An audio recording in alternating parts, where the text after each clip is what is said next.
Hello, I'm Isaac Hayes III, founder and CEO of Fanbase. And right now we're accepting investors in our $17 million round to revolutionize the future of social media. Today, for just $399, you can own 60 shares of stock in Fanbase at $665 a share. Go to startengine.com/fanbase and invest today. While the big platforms have grown too massive and disconnected from their users, Fanbase is building a platform where creators and users truly come first. We've already raised $8.6 million from everyday investors who believe in this vision, and now you can join them. This is your chance to invest in a social media tech company with over 1 million users that is disrupting media by allowing anyone to reach all of their following and monetize their content from day one. The market is changing, big platforms are failing to serve their users, and Fanbase is stepping up to fill the gap. Don't wait until it's too late. Invest now. Invest for yourself and your future. Go to startengine.com/fanbase and own the future of social media.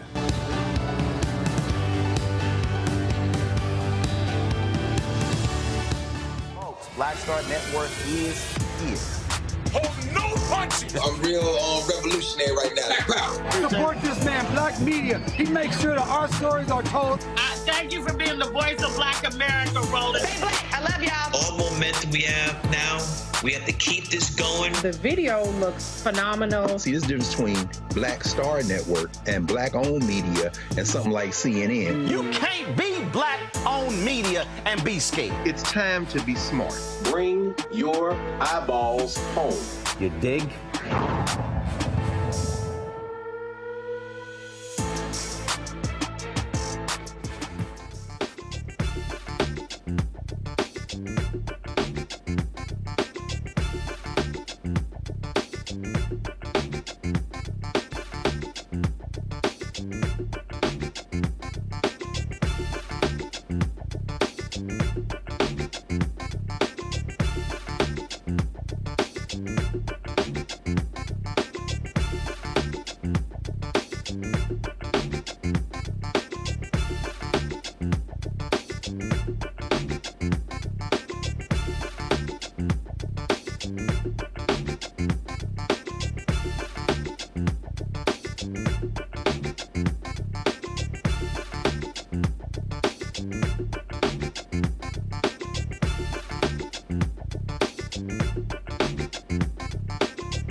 Today is Wednesday, February 19th, 2025, coming up on Roland Martin Unfiltered, streaming live on the Black Star Network. An 11-year-old Texas girl gets bullied so bad about her family's immigration status. Literally, her classmates were threatening to call ICE as she took her own life.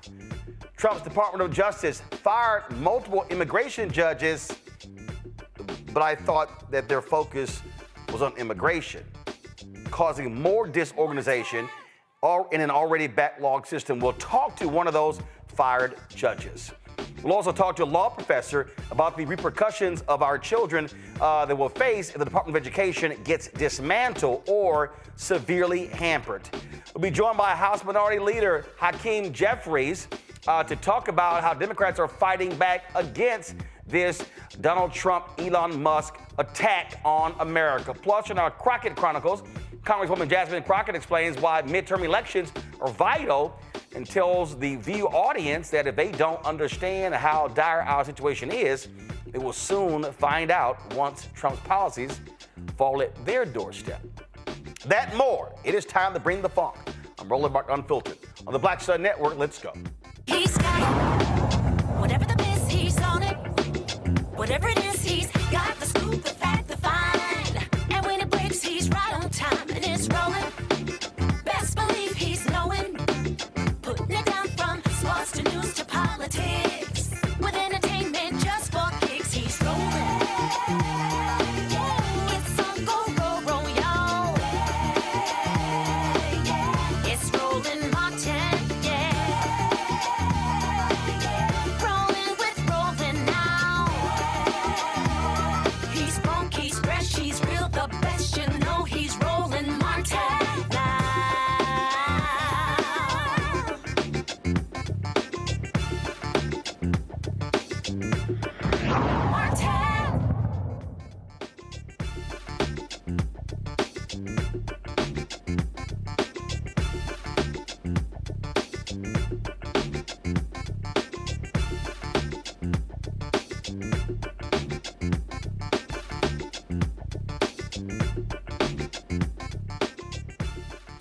How many times have we told you that the crazy plans of Donald Trump and Elon Musk are all about causing discord, causing drama, as well as nothing but destruction, and they don't care who they impact?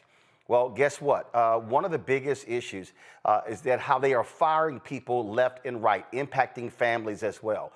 And so what you see is them firing a massive number of federal workers, making no effort to actually study what they do and what they accomplish. This weekend, 20 immigration judges were fired with no explanation. Folks, already there's a backlog of more than 3.7 million cases in our immigration courts, and it already takes years for people to have their cases heard. So instead of adding judges, these idiots just went ahead and fired them. Joining us now, one of those immigration judges, Carrie Doyle. She joins us now. Glad to have you on the show, Carrie. So first of all, explain what happened here. Did you get an email? Did you get a phone call? Was it one of those two-line sentences that said, okay, you're gone, that's it, don't come in? Hi, Roland. Happy to be with you. I received an email on late Friday afternoon, about 3:50. I was observing court as part of my training. The judge was finishing up their decision, and I had my laptop open and following the case and got an email with an attachment, and I saw the title of the attachment was terminated. So it actually was 2 paragraphs, but there was really no explanation other than them saying, the acting director saying it was no longer in the interest of the agency that I continue with my employment. Okay, that's actually confusing considering that they're talking about people should come in the country the right way. You're an immigration judge. For people who don't understand what you do, explain what an immigration judge does. Sure. And you're absolutely right, and we'll get to that. But an immigration judge hears cases for any immigrant that's applying for relief. And what that often means is filing for asylum, which is for people who would be protected, who would be persecuted or severely harmed if they were sent to their home country. People also file for green cards, permanent resident status in front of an immigration judge. And we also have the authority to terminate a case if immigration has put someone in front of an immigration judge improperly. A judge will make the finding either to grant the person's application so they can stay in the country or order them removed.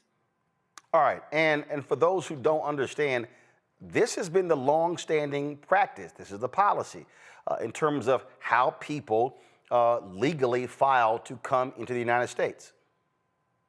Well, absolutely. Once you're here, if you have a claim to stay, often that's adjudicated by an immigration judge, particularly if you've been stopped by immigration at some point.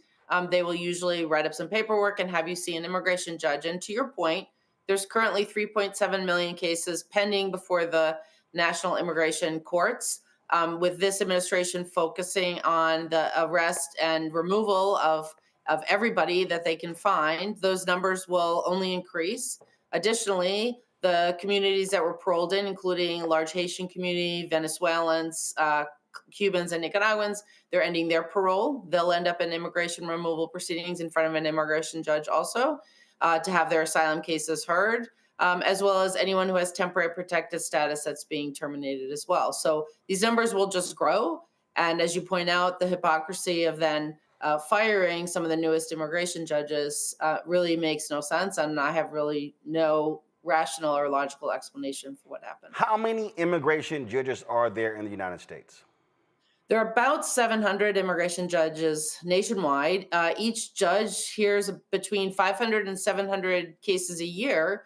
So the 13 immigration judges of the new group, the new class that was coming in, of which I was a member, would have heard between 8,000 and 9,000 cases this year alone. If our training program, which got canceled early on in January, if that had gone forward, we would have been had our formal ceremony of being sworn in. We get sworn in on day 1 and start the training, but we would have had the formal pomp and circumstance on Friday the 14th. We would have started hearing cases late this week, most likely. But instead, we all got termination notices on that Friday instead.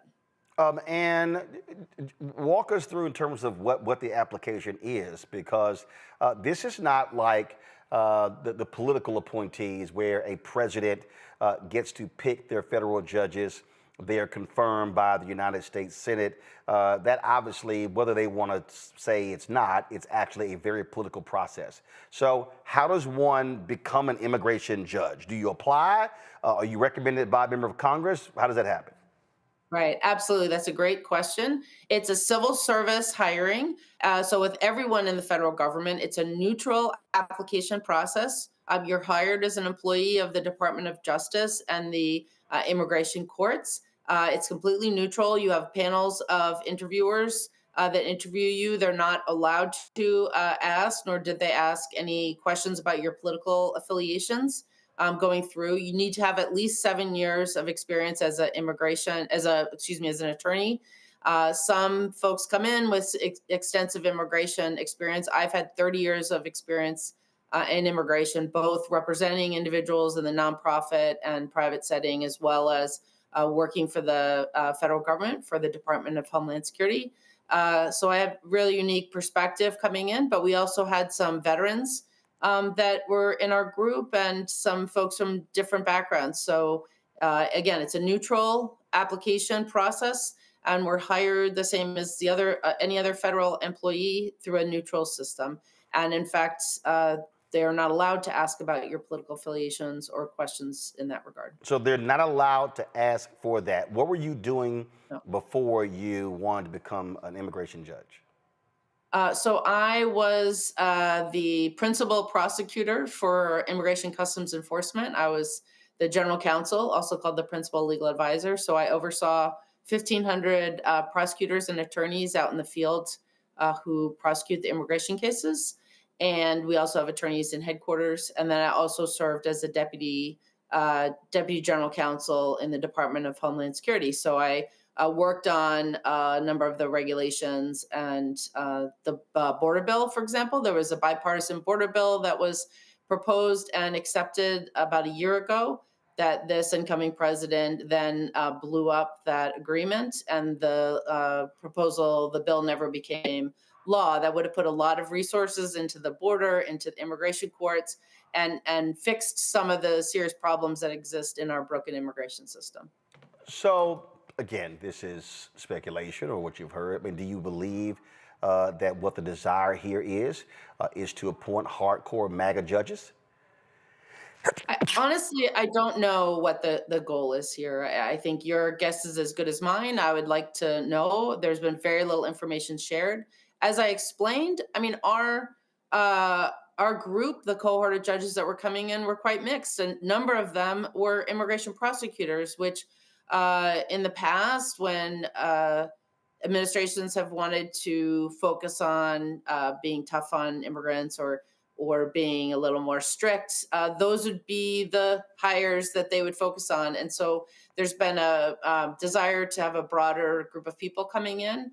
But nonetheless, a good number are immigration prosecutors who the office I used to head, but they have extensive immigration experience, which is quite helpful. And then we had people that had come from other backgrounds, and I had both in my background, so both being a prosecutor and being a defense attorney, if you will. It's just baffling, and I think that the problem here is that in your case and so many others, they're just firing folks and they have no idea what they're doing. I mean, they literally fired 300 workers who were responsible for overseeing our nuclear system, and then it was like, oh crap, we kind of like need to call them back. It's happened in other agencies. That tells you right there, there's no rhyme or reason. It's literally, oh, you know what? They got to go. I mean, there's no thought going to any of this. No, it makes, right. It just, baffling is the perfect word. It makes absolutely no sense. Again, with an administration that has a focus on immigration removal, you need the immigration judges to issue the removal orders. Those are the orders that are then carried out when the person is removed from the country. And the system is already overloaded with the 3.7 million cases. This group of 13 judges would have heard between 8,000 and 9,000 cases this year, which will not be heard and have to be spread around the existing immigration judges. It just really makes absolutely no sense. And I just can't imagine what the thought process is if they continue. I just hope I'm only the last and not the first of the group that will be fired, because if they start firing more judges and the probationary judges, the court I was in will collapse. There will only be one, maybe two judges left there. And it was stood up to take the backlog off the Boston Immigration Court, which was one of the largest backlogs in the country. And they're just struggling and they need the help. And meanwhile, the Department of Justice is asking for more money to hire more judges. So I'm sorry. Trump's DOJ is asking for more money to fire more judges, and they just fired some judges. Yes, in their budget, they're asking for more money for judges. Yes. Absolutely baffling. You obviously had left your previous job, so right now you're out of a job. I am unemployed, and I have a child in college with a very big bill. So I need to fill out my unemployment paperwork. I haven't had time, and then figure out what comes next for me. It's certainly a very unsettling place to be. Some of my colleagues that were in the same class had moved to other cities. One of the veterans had the moving van outside with boxes being loaded when he got that email. A number of them are in states where they don't have their bar licenses, because as immigration lawyer or immigration judge, you just need to be licensed because you're doing federal law. So the options for them to even get new employment are pretty limited. People really change their lives for these kind of jobs. They want to serve the public. They want to serve the nation. To work and have a mission and to feel like you're giving back is an amazing opportunity. I love working in the government, and I would have really cherished this opportunity. And again, number of veterans, people coming from different backgrounds, and this is just heartbreaking, honestly, and baffling, as you said. No, and I keep making that point that by them doing this indiscriminately, it's impacting individuals. It may lead to people actually being evicted, losing homes. They've got children in college. They've got uncertainty there. It's going to cause individuals to potentially have to apply for SNAP benefits or other government benefits because of this sudden termination. And then they're trying to cut that as well. And so there are real world consequences to this willy-nilly, just whack people, who cares who they are, and then let's go out and just scream, hey, we're saving you billions of dollars a day, when they actually aren't. Absolutely not. Imagine how much money it costs to hire us. I interviewed in October 2023. You have resume review, 2 interviews with panels of people, of judges, other judges. You do a background check, you do a drug test, you get biometrics taken. It's a process, and it costs a lot of money to hire people. And now we've been fired, and even if they replace us, it's going to cost a lot of money and take a lot of time to bring more people on board. And there's real world consequences, both for the employees that have been fired, but also for the people that are appearing in immigration court. They will have, as we discussed earlier, they're going to have to wait even longer to have their cases heard. And some of them need to have decisions in their case because they may have family overseas that they need to get to safety here. And they're just having to wait longer and longer because of this confusion and misguided decisions that are being made. Unbelievable. So unfortunately, sorry to hear that you've had to endure this, and so many others. And hopefully people in this country will realize the destructive path that we're seeing take place as a result of these just ridiculous decisions by people who are grossly unqualified to even do these jobs. We appreciate it. I hope so. Very much. I appreciate your time. Thank you very much, folks. Evening. The story out of Texas is stunning and shocking. 11-year-old Texas schoolgirl Jocelyn Rojo Carranza took her own life after enduring relentless bullying from classmates in her 6th grade who threatened to call ICE on her family. Latino Times reports that some kids told her that once her family was deported, she'd be left here all alone. And to be clear, there's no evidence that her family is here illegally. Jocelyn's tragic death comes as the Trump administration doubles down on deportations, targeting immigrant communities at an alarming rate. Now we're seeing even more aggressive moves. This is just unbelievable. Guys, pull up the video of Congressman Mike Lawler. Congressman Mike Lawler out of New York. There was a meeting taking place, and this is exactly what I'm talking about, where he literally challenged the immigration status of an elected official. I want y'all to listen to this video. Somebody that looks like me, right, is approached by ICE. What would your immediate expectation would be for me to do? What should I carry it on me to demonstrate that this immigrant is the vice chairman of this board? Well, like every other person that is engaged by law enforcement, if you are asked for information, cooperate. I wouldn't expect you as I don't know, I assume you're a citizen, maybe you're not, maybe you're, but. You're not. Unbelievable. Well, you're telling me about ICE. You're telling me about ICE approaching. Passport on you, Jose. But that's the point that I'm making. I'm sorry. Yeah, but that is the point that I'm making. Around with your birth certificate, you know. I don't. Do you? I don't, and I am a citizen. Otherwise, I wouldn't be duly elected to serve on this board. So that's what I'm saying. At least represent the wishes of the local government that you represent, and that's the point that I'm making. I didn't realize that you didn't know that in order to be elected, you have to be a citizen. But in order to vote, you have to be a citizen.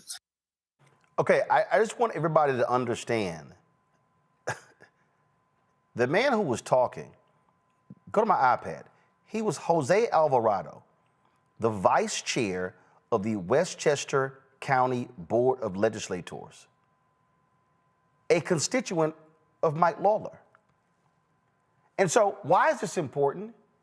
Because here's Mike Lawler, a white man, telling a Latino man, hey, if ICE comes up, you should comply. The only reason ICE would approach this man, Jose Alvarado, is because of the color of his skin. Because, and this is what people are talking about, that you're going to be unleashing law enforcement across this country, just willy-nilly walking up to people, hey, show me your papers. As Alvarado said, I don't walk around carrying my birth certificate, do you? Lawler goes, no, because Lawler's a white man. This is what we're talking about here, is exactly what happened in South Africa when black South Africans had to carry a passbook and they would have to show their papers on demand. That's what led to the Polaroid Revolutionary Workers Party, the black Polaroid workers, Ken Williams, Carolyn Williams, when they realized that Polaroid was making the actual documents.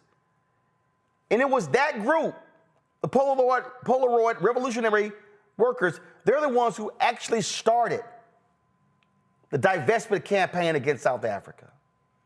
What we are seeing is, we're seeing racism being unleashed against people. And let me be real clear. To all y'all black folks who are watching, who are saying, well, guess what? They should leave. It applies to you as well. Because if they think that you look like you're from Bermuda or from Haiti or from Jamaica or from any African nation, they have the right to stop you and say, show me your papers. So I need everybody to understand, this is not only applying to Latinos, because Latinos are not the only people. The people coming in this country who are undocumented, they're not just Venezuelan, Colombian, Mexican, from Latin American countries. No. Do y'all realize a country that actually sends a significant number of undocumented people to the country? India. So now we're talking about Indians, black people. What we're talking about is nonsensical we're witnessing in this country.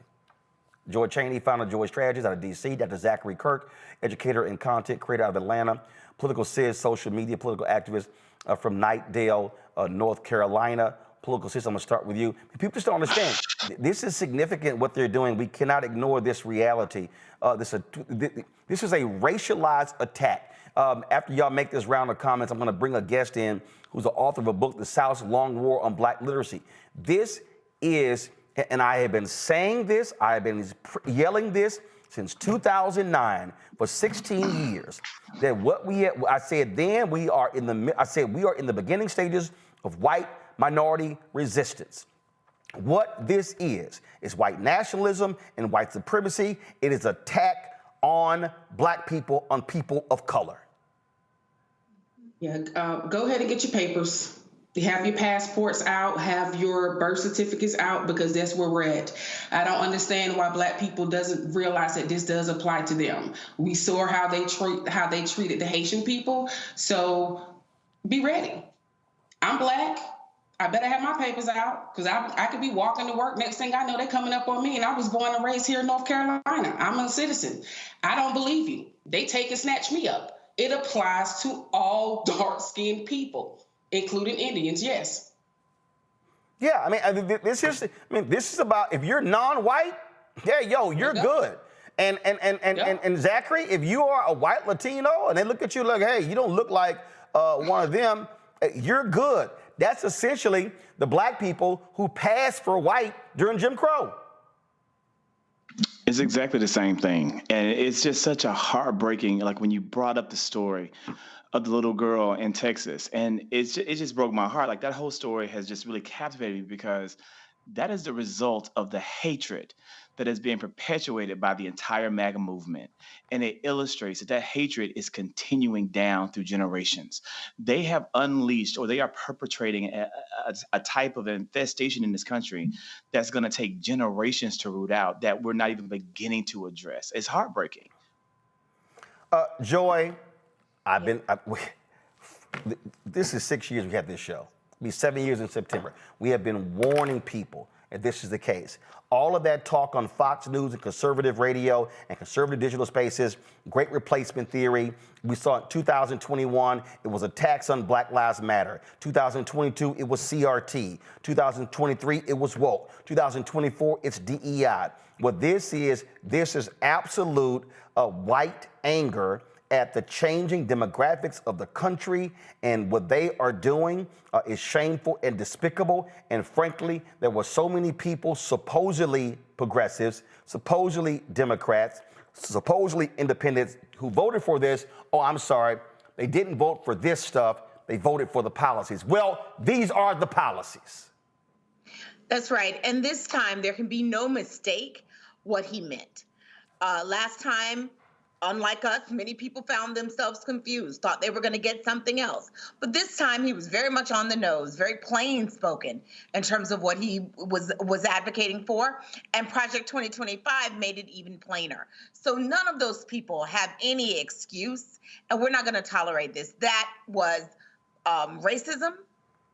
That was xenophobia. That was misogyny.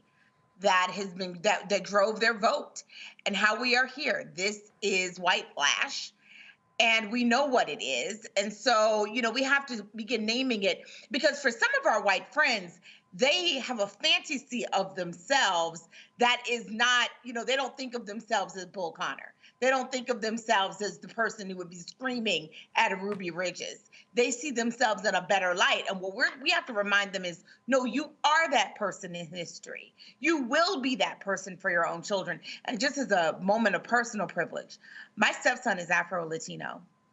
And the first time Trump was elected, he was scared for himself and his family. Now, he's a citizen and his father is an American, and he was born here. But children don't always understand, right? And so I grieve for that child who in this case understood the threat being made to her because she was being bullied by the students around her. But that Donald Trump is so indiscriminate with his words that he doesn't understand that even if someone's here illegally, they're not bad people. And most Americans, to the extent they were concerned about immigration, were concerned about criminals, not law-abiding people, but for the fact that they're here illegally, and their family members. That is so grievous. I pray for her family. This is a perfect example. Texas State Representative Armando Wale, a Democrat from Houston. This was 2023, where he went off on fellow Republicans over bills of things such as this here. Watch this. You're my friend, man. All these cowards. But this hurts. Shit that happens only. I can't go hang out with my. I can't drive. My brother, my cousin. Okay, I can't take them anywhere, bro. I can't go to a boiler. I can't go to a baptism because my community's being attacked. Y'all don't understand. Dude, hurts our community. It hurts us personally, bro. Could you just let us It hurts us. Just let us debate it. It hurts us to our. You're my friend, they actually don't care, and this is what we're seeing.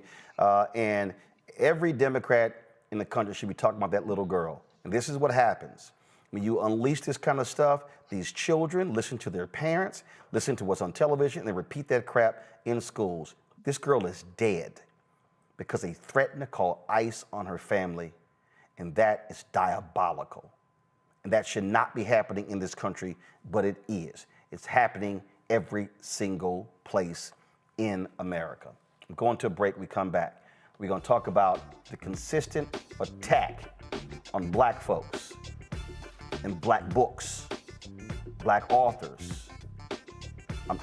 Y'all, this is absolute. I called it in my book, White Fear, how the browning of America is making white folks lose their minds. I keep telling people what's going on. And we're going to talk to a book author next who breaks down how this is not new when it comes to white supremacists from the South. You're watching Roland Martin Unfiltered on the Black Star Network. This week on the other side of change. Abolition focus. Should we aim for reform or abolishing the entire system? Kimon Felix lets us know how much possibility lies in abolition. That is such a radical image because it offers the suggestion, a suggestion that we already know to be true, which is that we have what it takes to take care of each other and to take care of ourselves. Watch us on the Black Star Network, so tune in to the other side of change.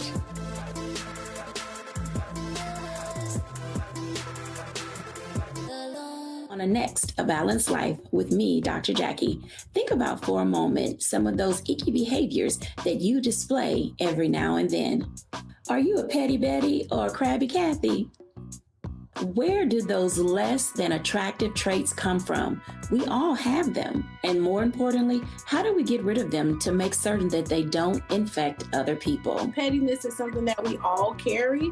It's just make sure that you carry it well and you don't use it to intentionally hurt. On the next A Balanced Life with Dr. Jackie on Black Star Network. What's up, y'all? Look, Fanbase is more than a platform. It's a movement to empower creators, offering a unique opportunity for everyday people to invest in Black-owned tech, infrastructure, and help shape the future of social media. Investing in technology is essential for creating long-term wealth and influence in the digital age. The Black community must not only consume tech, we must own it. Discover how equity crowdfunding can serve as a powerful tool for funding Black businesses, allowing entrepreneurs to raise capital directly through their community through the Jobs Act.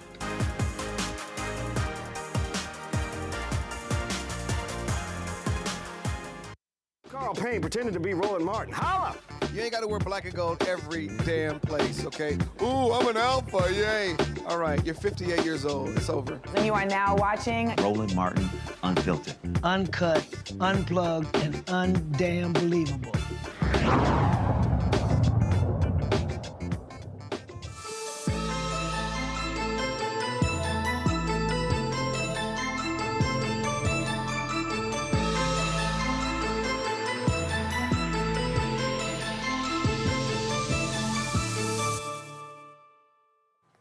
Folks, we've talked a lot about what we have seen from the attacks on the right, especially when it comes to education, the book bans all across this nation. If you go back to 2022, remember I was just talking about how Black Lives Matter was being attacked in 2021. And then all of a sudden in 2022, it was all about CRT. That led to Moms for Liberty taking over school boards, especially in the South. What then happened, they came in and started firing black superintendents, progressive superintendents. They began to dismantle all sorts of programs. They began to target books, black book authors. Then all of a sudden you saw laws passed in Florida, South Carolina, all across the South. Well, first of all, this ain't new. This has been going on in the United States for forever. My next guest has a book called Dangerous Learning, The South's Long War on Black Literacy. Derek Black joins us right now. He's a professor of law at the University of South Carolina. Glad to have you on the show, Derek. I mean, the thing about what you lay out here in this book, this is American history. This is black history. And the problem is the folk who are doing it, they don't want students to read your book. They don't want people to know what has been happening in this country for decades, for centuries. Talk about that.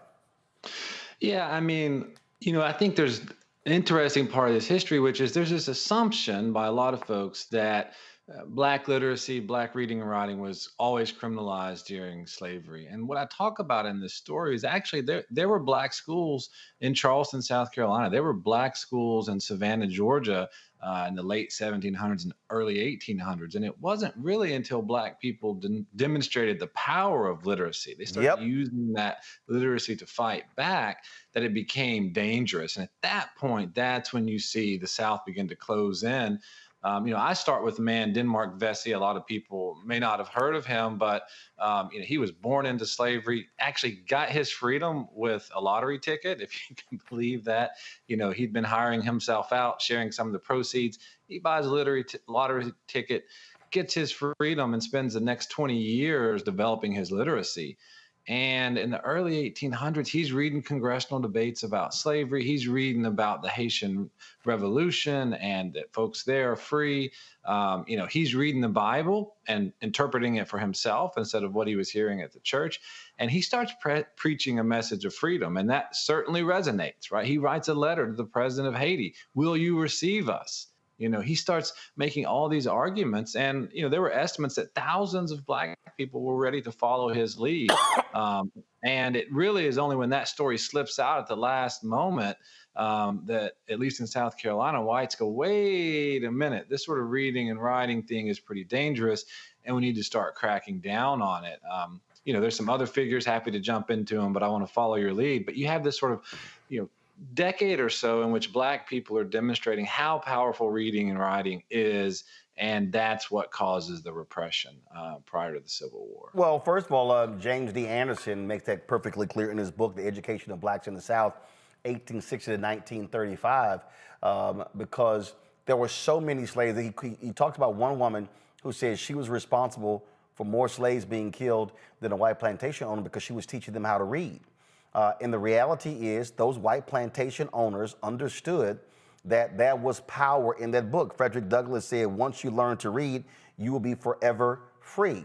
And what those people of African descent, those enslaved people of African descent realized is like, wait a minute, if they are trying to kill us, if we're caught reading, it must be something powerful about that book that they want to keep it from us. I mean, that's actually the sort of interesting thing that happens, which is once it becomes criminalized, it becomes this forbidden fruit. And you're exactly right. Like, communities keep this knowledge and keep it secret, and they run secret schools for 3 decades, and it becomes the forbidden fruit. But as some black people said, it was like the black man who could read and write, had magic in his hands. He had magic in his heart, and he could wield it. And that was an incredibly powerful tool that, people try to share with each other in secret and keep alive. And of course, you mentioned Frederick Douglass. He's writing people's freedom papers, right? He's forging his own papers to get to the North. Susie King in Savannah, it's kind of interesting. She was part of these secret schools for 3 decades there. And she said, actually, black folks got to move around, at least the ones that were close to her, with some level of relative freedom in Savannah because they thought no one who was black could read and write, and she's writing passes for them. So all you had to do was go to Susie King, get her to write you a pass, and folks would go on about their business in the evenings. And of course, the interesting part is this is all happening right under the nose of the white community, and they don't have a clue about it because they thought, they passed the laws and that was that. I've talked about this because of what, like I say, I've probably sold more copies of James D. Anderson's book than he has because I've talked about it so much across the country over the last 20 years. And the reality is America should be thanking the ancestors, the people of African descent, the formerly enslaved people of African descent, because that's why we have taxpayer-funded education. And what we're now seeing is, because that didn't exist until Reconstruction, it didn't exist until those black people were elected to the state legislature in South Carolina and other states, and they put it in the state constitution. And then when Jim Crow came, they got rid of a lot of stuff, they kept that. That is publicly financed education is a gift from formerly enslaved people of African descent. Yeah, I mean, look, it sounds like you, the professor here. I mean, I'm impressed with all of this because, I mean, you're hitting it nail on the head here, which is that, you look at W.E.B. Du Bois in his book, Black Reconstruction. Yep. He says public education is a black idea in the South. And that's exactly true. You look at Southern whites, illiteracy amongst Southern whites was 4 times that of the North prior to the end of the Civil War. And that's because there was no public education system to speak of in the South. Yeah, I mean, Anderson says, I'm correct, that 92% of black students in Memphis were enrolled in school, and it was about 40% of whites in Washington, D.C. That's right. There was some fascinating periods where you had black children, because it had been repressed so long, right? People were desperate to go to school, to get something that couldn't be taken away from them. I mean, that's the other key, right? These freedom schools started before the end of the Civil War. And, black people didn't know how this thing was going to turn out. They didn't know what Abraham Lincoln was going to do or not going to do, but they knew if they got their education, they had something that couldn't be taken away. And so, yeah, the numbers are astronomical. And the things that I really sort of detail here in this book is those early schools here in the South Carolina Sea Islands where people are literally relocating, right, to different places to be close to the best school. They are rowing across the bay, in the early morning to get to the school, right? I mean, the outpouring of passion to get to school is really something we've never seen in American history like that moment. And that passion breeds leaders. Those leaders, as you say, become, they become constitutional delegates to the South Carolina Constitutional Convention of 1868. They become, United States representatives, and they become the people who make the laws that makes public education a reality, not just for black children, but for all children in the South. So it really is this magical moment that's partly about black literacy, but it's also the story of public education. And, it's also, as we look now, all this conversation about, the Federal Department of Education and, it's, labor union handout, blah, blah, blah, blah, blah. Well, guess what? The first United States Department of Education was created in 1867 during Reconstruction because as Congress saw these schools being created in the South, they wanted to make sure that they continued, and they wanted that public education program to expand across the country. So the Department of Education actually dates back to black freedom and public education for low-income white children in America. It's not some sort of fanciful idea that was dreamt up in 1979 by Jimmy Carter and the teachers unions. You end the book in the 1800s, but the reality is this book could have continued from the Great Compromise of 1877 through Jim Crow, because what you lay out here, we saw continue in the South, but also across the country, but really in the South during Jim Crow. We saw it continue through the Brown versus Board of Education 1 and 2. And you can actually take this thing through the 70s, 80s, 90s, because we never actually stopped fighting the Civil War, because even what you see right now, literally there's an attack. I mean, you say the South's long war on black literacy. There is an attack as we speak right now across the South when it comes to books, black book authors.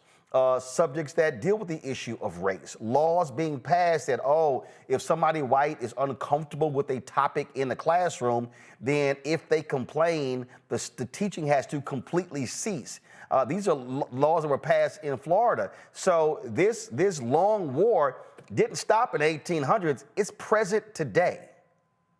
Yeah, I mean, I dig deep on the 1800s because I think that's a period that most people are not as familiar with. But, in the last chapter, I sort of very quickly skim over, like, how did that period become today, right? Well, so one of the things that happens during Jim Crow is that although there's this beautiful moment in history during Reconstruction for Black people and for poor whites in education, those sort of old sentiments about history, about equality, they come up, right? They come right back during Jim Crow. And so they start perpetrating this lost cause narrative that the Civil War wasn't really about slavery and that, Black people aren't fit for citizenship. So they start putting that narrative in there, right? And they segregate schools, they change the way they're funded. We take some big steps forward with Brown versus Board of Education, but, school desegregation only lasts for a decade in most places. And we begin going backwards in the mid 80s, right? And, school desegregation and equality, at least in terms of race, really flatlined about 4 decades ago.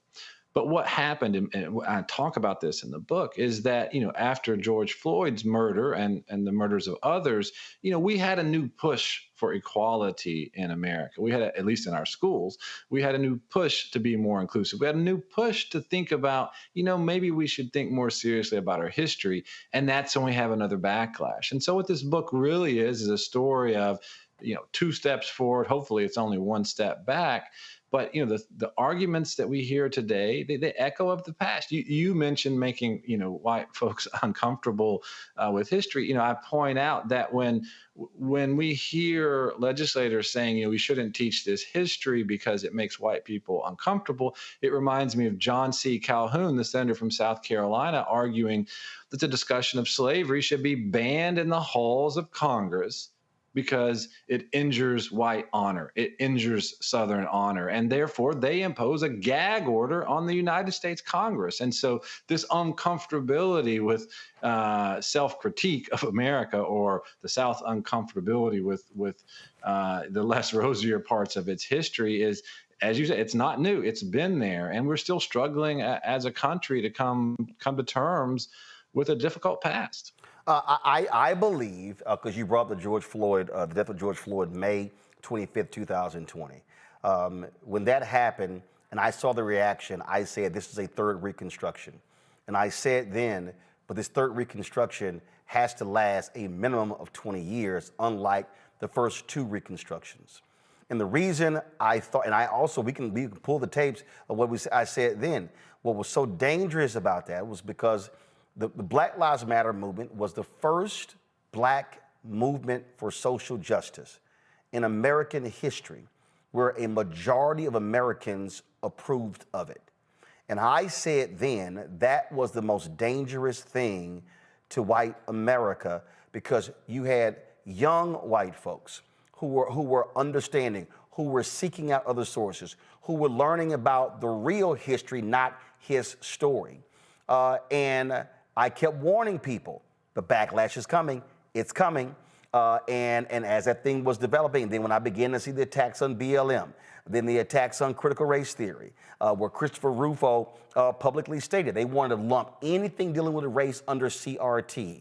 And then from CRT went to woke, and woke went to DEI. And there's a reason why education is a part of this, because what you just said about Calhoun is what these folks want today. They don't want any conversation about race, about history, about slavery. They sure as hell don't want people to know what was actually happening, what you described in your book, what Anderson describes in his book, what W.B. Du Bois describes in his book, what Eric Foner describes in his book on Reconstruction, because that's telling a real version of American history. And frankly, there are people today who want white Americans, but also Black Americans, Latino Americans, Asian Americans, Native Americans. They want them wholly ignorant of American history so they can walk around and believe the fallacy, the fraud that we've been taught in our school system. Yeah, I mean, there's a lot of echoes here, but I'd add, Roland, there actually is something different, and it scares me. And what it is that for all the racism that's been part of our public education story, right, for all the segregation and inequality, there has always been a commitment to stick with the public education project, right? So during or at the end of Reconstruction, there were some who said, let's do away with public education altogether. It's benefiting too many Black kids.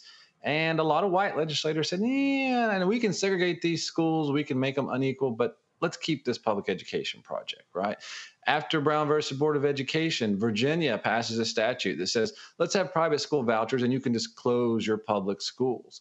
And the Supreme Court strikes that down. But there's actually a lot of other communities, and Jim Ryan writes about this in a book about Richmond. They said, look, if our choice is between no public education and integrated public education, we will very reluctantly take integrated or desegregated education. But what has changed in this moment, if you sort of step back in it, is this is the first time in American history that the public education system itself is being condemned. The public education system itself is trying to be taken down. And, I've written about this in my other book, Schoolhouse Burning, right? If public education has never been perfect, it's never fully served students of color, and probably never will in my lifetime, but it has consistently tried to make steps forward. We have made important steps forward. But if we give up on that institution, if we remove that as a pillar of American democracy, which is what many conservatives are trying to do, I don't know how we move together as a people. I don't know how it is that we can all go to separate schools, learn separate histories, learn separate sort of religious tenets, believe some people are inferior and others are inferior or superior, and move forward as a multiracial, multi-religious democracy. So to me, they're taking it even one step further. This is a war on everyone's public education at this point. But Derek, to be honest, I don't think that, I got no problem saying it, I don't believe these people even want poor white people educated. I think what is happening here is you have these billionaires who are desperately trying to change public education, public financing. You look at Tennessee, you look at the voucher scam in Tennessee, you look at the voucher scam they're trying to pass in Texas. I saw ProPublica had a story just today that said that they studied the various zip codes, that when it came to poor areas, only one out of every 100 students was taking advantage of the vouchers. In rich zip codes, 28 out of 100. I believe what you're seeing is, and I had Representative James Tellerico on the show talking about Texas. You don't have enough available private seats in private schools. Even Greg Abbott finally has conceded that, with this voucher scam, that it could lead to cuts in public funding for public schools. They don't want that. That's not their desire. It was one of Ronald Reagan's aides who said, let's start college tuition because we literally don't want everybody getting educated. I believe these people want an illiterate class of Americans in the future. Their actions are actually saying it.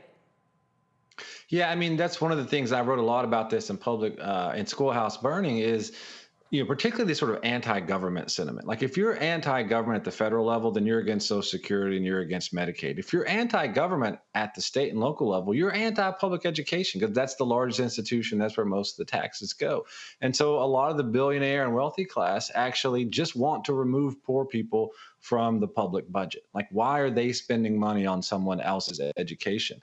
And so that's driving a lot of it. And of course, there's religious elements that are raging against, secular education, and there's racial elements as well. Like they don't want to go to integrated schools. But I think you're exactly right. There is a substantial portion that says, look, let's have a laissez-faire approach. Everyone take care of themselves. And this voucher scam, as you call it, is really about getting people off the public dollar. Because once you get them in a private system, you're not obligated to meet the full cost. You're not obligated to raise the cost of the value of the voucher each year. And there's no reason to believe they would. That's number one. But number two, as you point out, high quality private schools cost a lot more than the vouchers are worth. And they're not interested in educating low income students. And this is one of the sort of basic points I try to make is if what happens is that all the wealthy families end up going to private school and get some partial voucher. And we have public schools where the only people remaining there are low-income children.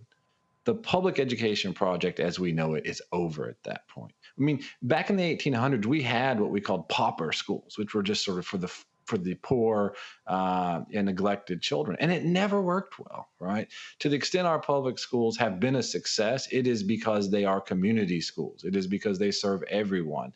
And what we are moving towards with the privatization of education are two entirely systems. One public that doesn't do a very good job, that no one cares about, and then some tax benefits, some tax write-offs for those who go to private school. And I think that's a democratic disaster. Questions for my panel. Zachary, you're first.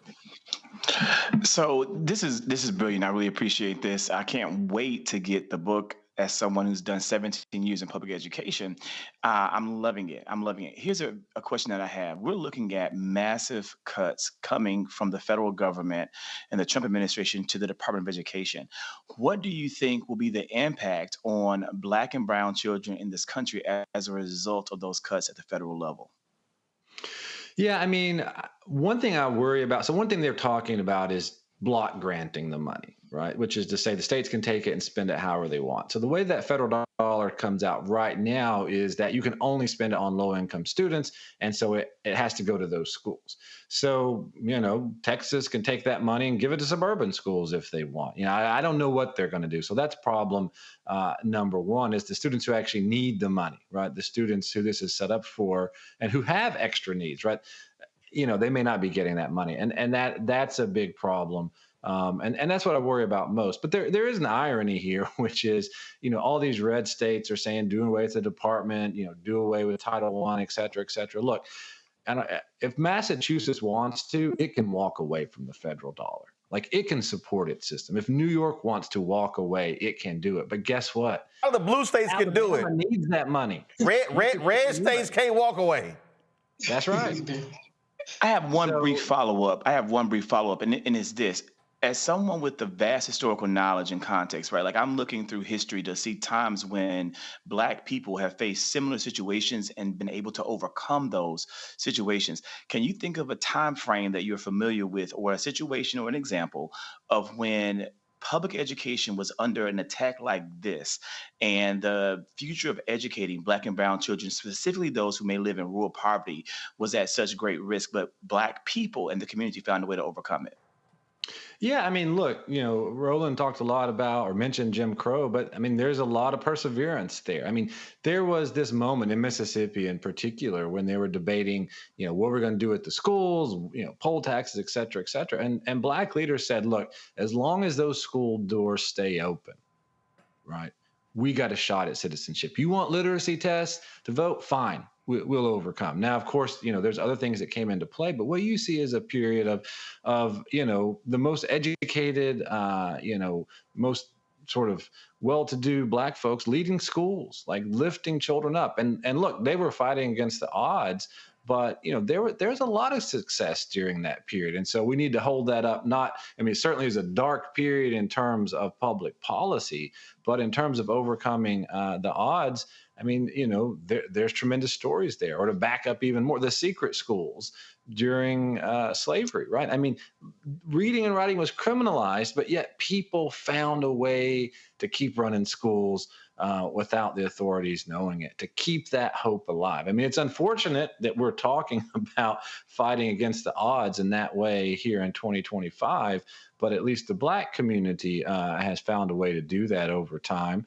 And, you might have noticed that when the CRT stuff first started happening in Florida, there were religious communities that said, look, we're going to have freedom school on Saturday and Sunday. The church is going to do it. So whatever you're taking out of the public school, we're putting it back in on Saturday and Sunday.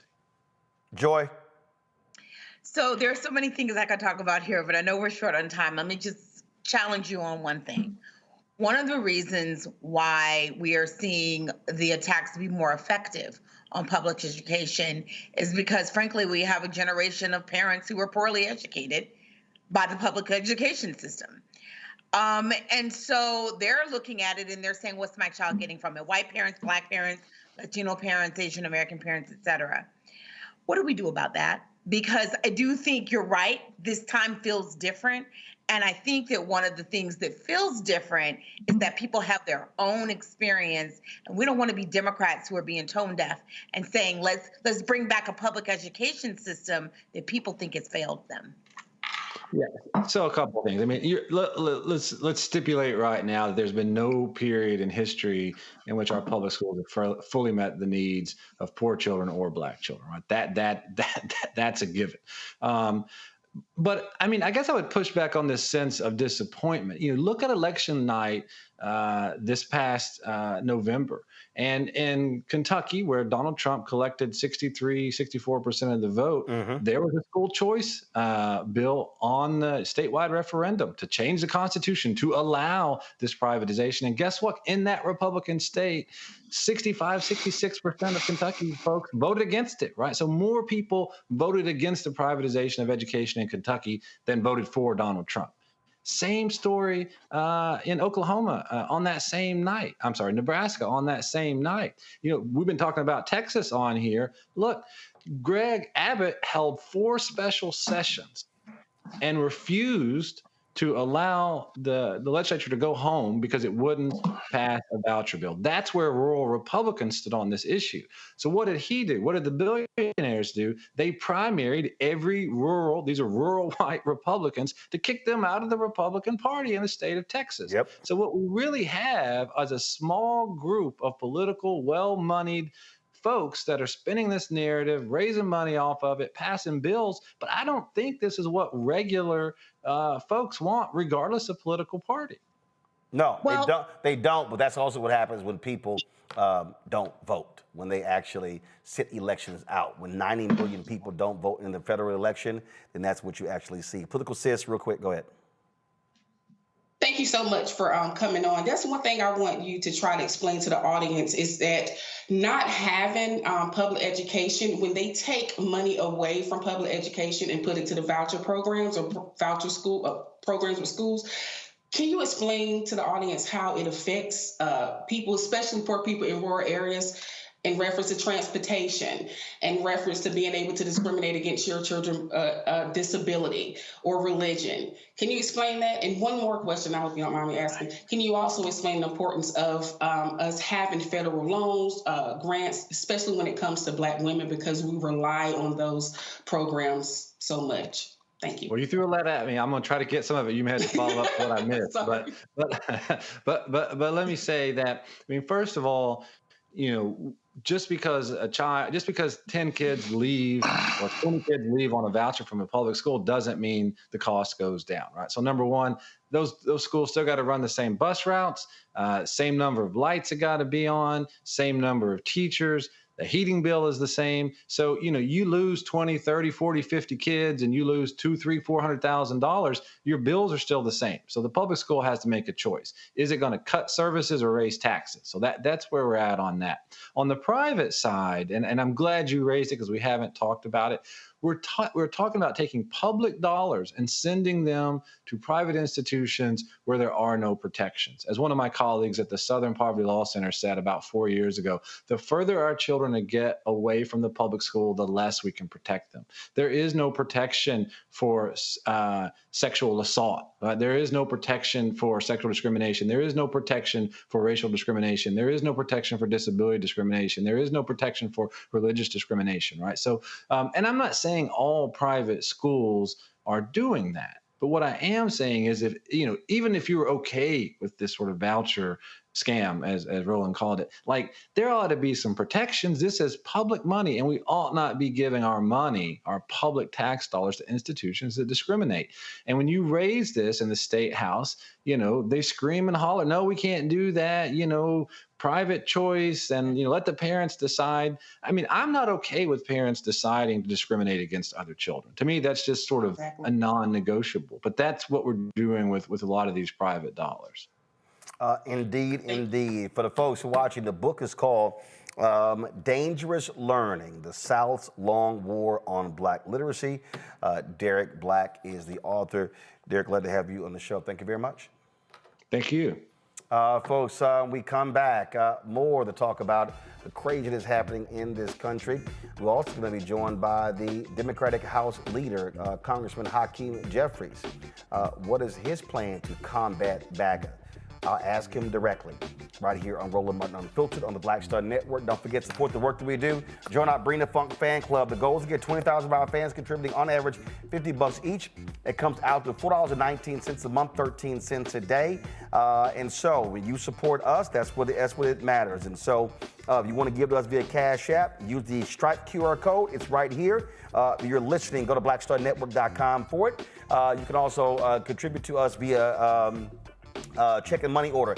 P.O. Box 57196, Washington, D.C., 20037-0196. PayPal, R. Martin Unfiltered. Venmo is RM Unfiltered. Zelle, Roland at RolandSMartin.com. Roland at RolandMartinUnfiltered.com. And don't forget to get our Roland Martin Unfiltered merchandise. That's right. Get that merchandise. Hashtag, we try to tell you, FAFO 2025. And the other shirt, don't blame me. I voted for the black woman. Go to rolandmartin.creator-spring.com or go to theblackstarnetwork.com. I'll be right back.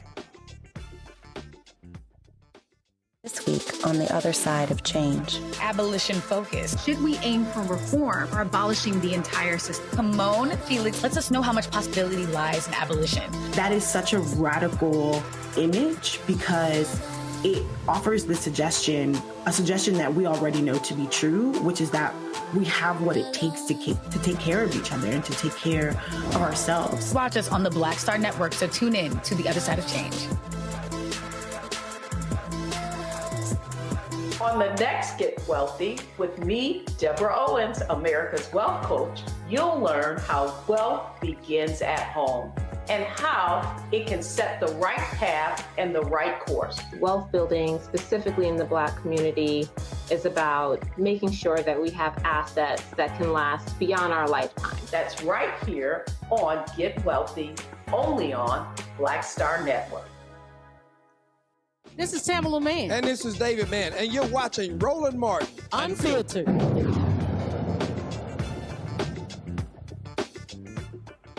Folks, what we're seeing right now in America is an assault on what makes America America. You've literally got a twice impeached, criminally convicted felon in chief, Donald the Con Man Trump, who literally says that he is a king, who says that, frankly, he doesn't have to abide by constitutional law, that only he can determine what the law is. You see his administration literally tell a federal judge they're not going to comply with an order from that federal judge. These folks you see the actions they're taking. You see what Elon Musk is doing, how they are invading every federal department, how these people, we don't know who they are. There are no protections. They wanted to get into the personal taxes of every single American. They are firing people left and right. No rhyme or reason for any of their actions. People are demanding change. People are saying, what do we do to stop this? I have traveled around this country and I consistently hear people saying, what's going to happen? Where's black leadership? Where's Democratic leadership? Can this be stopped? What do we do? Because what we are seeing is a constitutional crisis and assault on this country. Well, joining us right now is the Democratic leader, Congressman Hakeem Jeffries of New York. Congressman, glad to have you here. It's a lot I want to get to, but first and foremost, this is what I hear. I hear this constant. People keep asking me. I was in San Francisco for the NBA All-Star game last week. They said, what the hell are Democrats doing? Are they fighting back? What is the plan? Evening, Roland. Great to be with you. Thanks for all that you do and bringing the information straight to the people in a clear and compelling manner. Look, the Trump administration's strategy is clear. They want to flood the zone, and they've unleashed this parade of horribles on the American people as part of a deliberate attempt to try to disorient and discourage and depress people throughout America. And it's incumbent upon all of us to make it clear, look, we know it's an all hands on deck effort. We're pushing back in the Congress, we're pushing back in the courts, we're pushing back in communities all across America. And we're going to have to do it day after day, week after week, month after month, until we get the country through this moment. But the notion that this is all inevitable and that Donald Trump is simply going to steamroll the country is belied by the facts. There have been more than 75 different lawsuits filed in federal courts all across the nation related to at least 25 different unlawful and unconstitutional executive orders or administrative actions taken by Donald Trump. And we're winning in court. Donald Trump is losing. That's going to have to hold.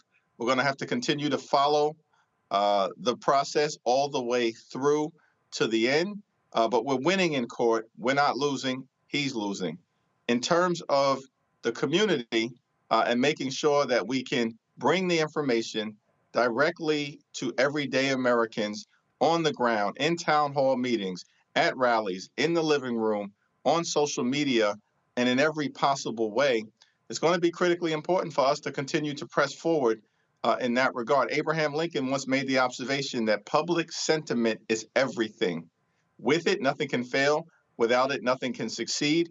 We are engaged in an effort to make sure that public sentiment pushes back aggressively against Donald Trump. When you say public sentiment, does that mean, is the goal to amplify these stories we hear? The federal worker whose wife was pregnant, who couldn't get a medevac because of the cuts, the 71-year-old woman from Myanmar who died in a refugee camp in Thailand because she couldn't get her oxygen that was being paid for by USAID for a hospital there. We just did the story of the 11-year-old girl in Texas who took her own life because she was being bullied by classmates who said that they were going to call ICE on her family. They were going to be taken and she was going to be left here alone.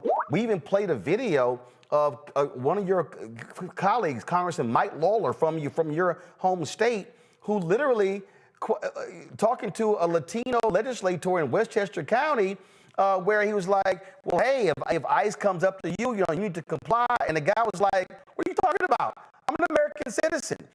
So what we have is we have a visceral attack on people of color, on black people, on Latino people, and you've got, frankly, some Democrats who are like, hey, we're spending too much time talking about diversity and things along those lines.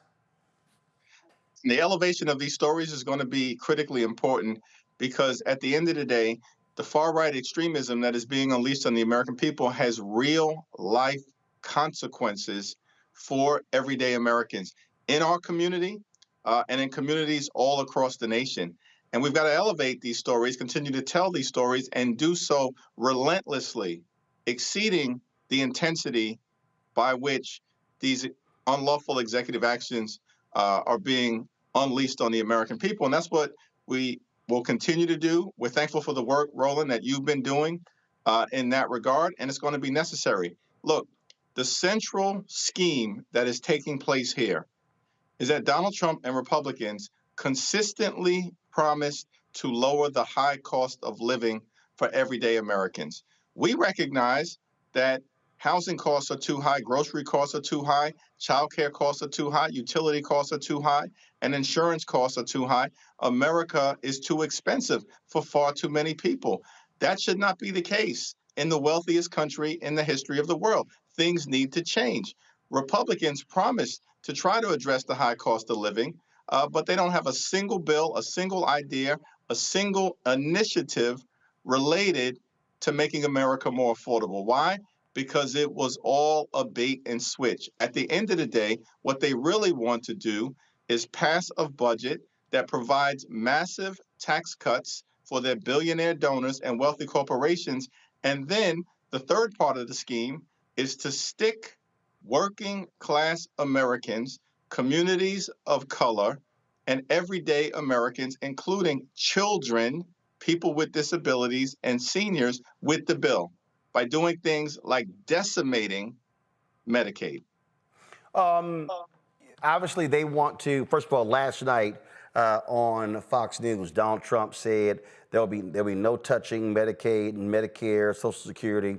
But then today he endorsed the House Republicans' bill. Are Democrats going to, obviously there's going to be a lot of pressure on their side when it comes to that bill. Are Democrats, are you going to tell your caucus, we're not going to lift a finger? Y'all want to pass that crap, you're on your own? Or do y'all plan to offer amendments and things along those lines? Some people are saying that the position of Democrats should be, no, if y'all want to pass that, you must do it with your votes. Don't look to anybody on our side for any votes to help you pass this massive tax cut for the rich. What's your strategy? Budget committee that took place last week, which advanced their budget proposal, every single Democrat participated in that 12-hour committee hearing. And at the end of the day, when the vote was called, every single Democrat voted against the GOP tax scam. And it's my expectation that you'll see that same level of intense and principled and enlightened opposition as we move forward, because the impact on the American people would be so devastating. Cuts to Medicaid, cuts to nutritional assistance for children and families and veterans, cuts to housing assistance at a moment when we should be trying to make affordable home ownership accessible to people as opposed to making it more difficult.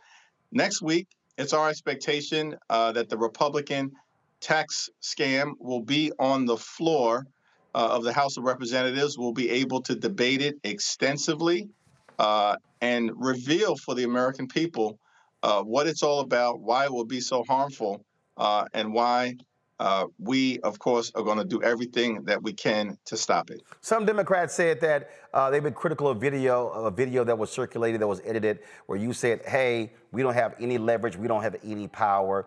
For the people who don't understand politics, Republicans, look, they have a 3-seat majority in the House. So the question for you, what leverage, what influence, what power do you and Democrats have to stop Republicans from what they're doing? The Senate is a lot different, where one senator can actually hold up a lot. Is Chuck Schumer, your colleague there, is he trying to be as aggressive as possible in doing that on the Senate side? Because all I keep hearing from people is they want to see a fight.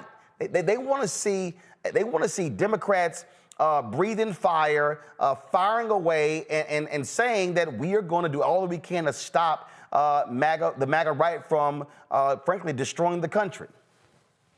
Budget committee Democrats fought incredibly hard last week, and I think you'll see that level of fight continue to take place when the bill reaches the floor in the House. And it's my expectation that we'll see a similar level of aggressive and principled opposition in the Senate. Now, what's important to understand is that in the context of that leverage discussion, the question related to Speaker Mike Johnson and Republicans trying to set the stage to blame House Democrats for their inability to fund the government, meaning the Republican inability to fund the government, which could relate and result in a government shutdown. And the reality is, Roland, that Republicans have been lecturing the country for the last few months about how they allegedly won a big and decisive mandate. They control the House, the Senate, and the presidency. They have the responsibility to fund the government at the end of the day, particularly given the context of their complete control of the situation.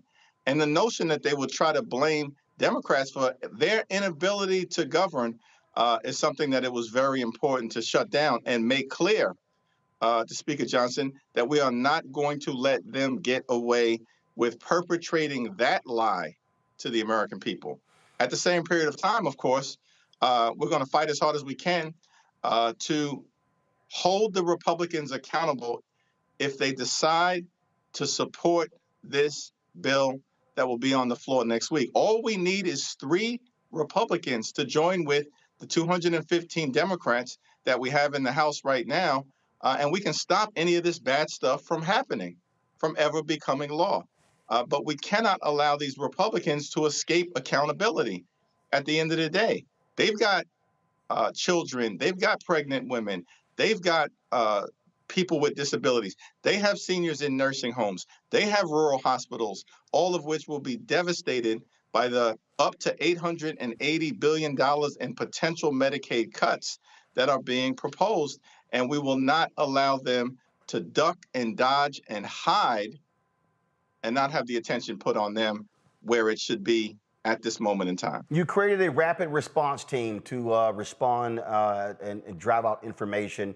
A lot of, saw some criticism. They felt that the three leaders of that were way too old, that you should have had younger members on the rapid response team. So first of all, on this rapid response team, how many people are actually on it? How many people are, is a part of this? And how are they trying to craft the narrative and the message? That's the interesting thing, because the chair of the Rapid Response Task Force and Litigation Working Group is one of the youngest Democrats and one of the youngest members in the House of Representatives. It's Assistant Democratic Leader Joe Neguse. And it was made clear in the announcement of the task force and the Litigation Working Group that Joe Neguse would be chairing it. Chair means leading it. What's confusing about that? Now, there are three co-chairs, Rosa DeLauro, who's the top Democrat on the Appropriations Committee, Jerry Conley, who's the top Democrat on the Oversight Committee, and Jamie Raskin, a brilliant lawyer, led the second impeachment, who's now the top Democrat on the Judiciary Committee. They are there because those three committees are the areas of jurisdiction that most relate to the unconstitutional and unlawful executive orders that are coming out of the White House. While you're talking, of course, this is the actual press release. Henry, go to my iPad. This is the actual press release here. I know we're running out of time. I want to ask you this here in terms of, and I've had to deal with this for a lot of people. What do you say to Black women, to young Black folks, and others? And I've heard this a lot. Man, we're resting. We're tired. We're tired of being out here. We put it all on the line trying to elect Vice President Kamala Harris. You know what? Let the rest of these people do all the work, pick up the slack. What do you say to them when you've got local elections in 2025, but also you need a highly motivated base to turn out in massive numbers for the 2026 midterm elections? We have an opportunity to take back control of the House of Representatives in 2026. We only need to flip 3 seats out of a total of 435. This is the narrowest majority that Republicans currently have of any Congress since before the Great Depression. We are very close to being able to flip the House and cut Donald Trump's presidency legislatively in half in 2026. At the same period of time, of course, we have to engage in that day-to-day, week-to-week, month-to-month effort through these first 100 days and beyond to continue to push back against the extremism that we're seeing. And we're going to be here. We're going to be in the arena. We need everyone to join us when they're ready. But obviously, the more people that get engaged, the better. Last point that I'd make, Roland, one of the things that has been undercovered, but that we've seen, and you and I have talked about this over the last few months, is that there have been several special elections that have already occurred subsequent to Donald Trump being sworn in on January 20th, including one in Iowa in a Senate district, state Senate district, that Donald Trump had won in November by 21 points. The Democrat won by 4 in January, in the middle of the winter, because Democrats turned out and independent and swing voters said, enough already with the extremism, and it was only a week. And we've seen a similar pattern unfold in special elections in Virginia, in Delaware, and most recently in the suburbs of New York with respect to the Westchester County executive race, where Donald Trump's endorsed candidate lost by 27 points in a jurisdiction that has had Democrats and Republicans within the last decade or so serve as county executives. And so people are engaged. People do understand the stakes. And obviously, The more people get involved, the faster we can turn this thing around and move the country in the right direction. Well, in a moment, I'm going to be talking with Josh Will, who's actually running for winning the special election there in Florida. So it's going to be a tough race. It's a ruby red district. But again, if folks actually turn out, there could be an upset there. House Democratic Leader Hakeem Jeffries, we appreciate it. Thanks a lot. Thanks so much, Roland. I want to go to my panel real quick. Joe, I want to start with you. Your thoughts on what you just heard?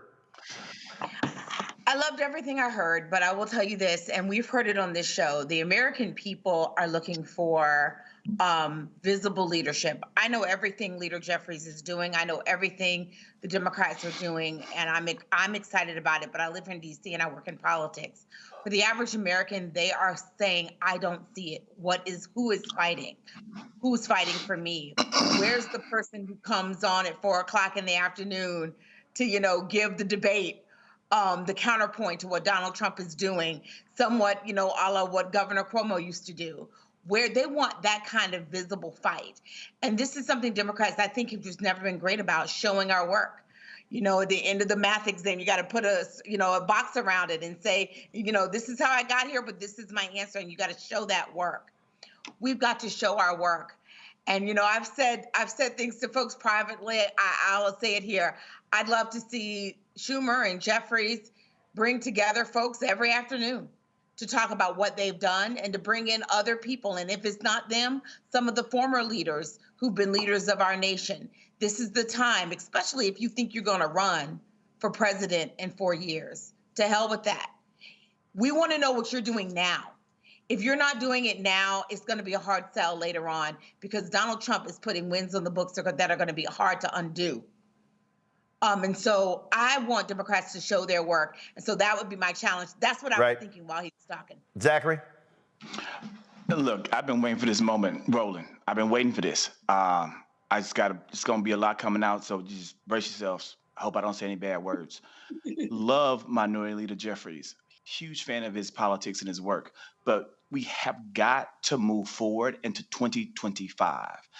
There was a clip that has gone viral from the horrible lies that are continuously perpetuated by Fox News that talks about the strategy that conservative media has of continuously getting out that one mainstream message that we as progressives, liberals, Democrats, whatever we are failing to do in this moment. Our House Democrats, the minority party, the opposition, are continuously relying on things that worked in 1994. Instead of things that are going to work in 2025. They are not leveraging as strongly as they can independent media platforms like Roland Martin Unfiltered, like using talented Black and brown content creators, like using amazing Black podcasters to get the message out, or even, again, liberal-leaning people in general to do the work and the boots on the ground. And I appreciate the fact that Congress has rules about messaging and about how do we get the word out and how do we get it right. But it feels as though there's a lot of time being wasted trying to message instead of really getting out there and doing, because we don't have the luxury of time when Donald Trump is dropping 300 executive orders in 1 week. We've got to be fast. Rapid response sounds good, but you've got to have people who can rapidly respond. We need jackrabbits ready to rock and roll and not tortoises. We need the hares and not the tortoises. I'm not calling anyone a tortoise. Love you too, Jamie Raskin. But I'm saying it seems as though we are not meeting the moment. And that is what people are saying on the street, the American people. And we've got to be there and meet them. Also, last thing I want to say is we need to find a way to leverage our legacy organizations. I'm a member of Iota Phi Theta. Roland, I see that you have on your Alpha shirt. These organizations are out there in the background. They need to be mobilized. They need to be used. Where are they in this fight? We need to find a way to ensure that they are being used in the messaging of the party so that we can be effective in combating the misinformation that's being perpetuated by the other side and make gains and wins as you approach 2026. Before I go political, sis, this is the clip you were talking about from Jesse Waters on Fox News. It's not really the same. Dana, we are waging a 21st century information warfare campaign against the left, and they are using tactics from the 1990s. They are holding tiny press conferences, tiny little rallies. They're screaming into the ether on MSNBC. This is what you call top-down command and control. You get your talking points from a newspaper, and you put it on the broadcast network, and then it disappears. What you're seeing on the right is asymmetrical. It's like grassroots guerrilla warfare. Someone says something on social media, Musk retweets it, Rogan podcasts it, Fox broadcasts it, and by the time it reaches everybody, millions of people have seen it. It's free money. And we're actually talking about expressing information. They are suppressing information. If you Reality is this here. What he laid out there, political sis, is what the GOP has been doing. First of all, Fox News is the leader of this. This is nothing new. But part of the issue here is that the progressives have not invested in these various platforms. That's just a simple fact. Agree. I agree with both of my people on the panel right now. But I want to take it a little step further. I think it was Hakeem Jeffries when he told his people to go into your districts. That is so true. My Congresswoman, Deborah Ross, I don't know what the hell she's doing. I'm just going to be frank with you. Come in these districts. People are thirsty. They want to know what's going on. Use us. We have your back as content creators. As like Zach said, that is what we should be doing. But we have to be moving fast. We cannot be moving slow. But I am a strong believer of starting in your district. All politics are local. We have to start on a local level. Everybody is not watching our podcasts or on TikTok or X. We have to keep that in mind. But it's extremely important that we also start on a local level as well. And my Congresswoman, woman, along with others, need to go into their districts. Do not be afraid. Go into those red damn districts and say something. Don't be afraid to do so. That's what we're paying them for. Well, one of the folks, you heard Congressman Hakeem Jeffries talk about being 3 seats away. And the reality is there are a couple of special elections coming up in Florida. One of those is who's running as public educator and single dad, Josh Will. He won the Democratic primary for Florida's 6th congressional district. Now he's going head-to-head with Trump-backed Republican Randy Fine in a race that could help flip the U.S. House. Republicans, of course, holding that race within majority. It is, as I said, a quite red district. So how can Josh win? Well, he joins us right now from Orlando. Josh, glad to have you here. Listen, these 2 races are going to be very tough. And that is, they're in red districts. You've got political gerrymandering happening in Florida. And so what are you saying to voters in that district that could put you over the top and lead to an upset win? Well, the first thing would be that, I'm here to serve them. There's a lot of uncertainty. This is a district that is 24.9% of residents age 65 and above. When they hear about cuts to Social Security, Medicaid, Medicare, VA, these are things that greatly concern them and impact them. They're not partisan issues to them. And I'm out here telling them that I want to represent them. They need a voice in Congress, they need skin in the game, and they need someone who is there to make sure that what they have been promised, what they have paid into and worked towards is available for them. And my opponent is out here telling them that he will not work for them. He's here to serve Donald Trump. So we have a clear contrast in the message right away that is resonating across party lines. When it comes to this district, what does it look like? What's the demographics of this district? It's primarily white. As I said, about 25% age 65 up. This is a really spread out district. It's one of the largest in the state congressionally from land mass when we're talking. It goes from Daytona Beach all the way up to St. Augustine and then clear to the west side of the state in Ocala. To give you just perspective, Michael Waltz has 3 local congressional offices, which tells you about the size and the amount of ground that's covered. We're dealing with a population that is 46% Republican, 27% Independent, 27% Democrat. And over the last 3 cycles, the independents have voted 3-1 for Republican candidates.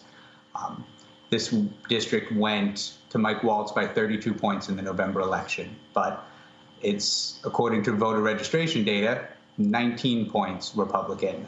So there's a big difference there, and it comes down to messaging. It comes down to the ability to fundraise, to build a campaign.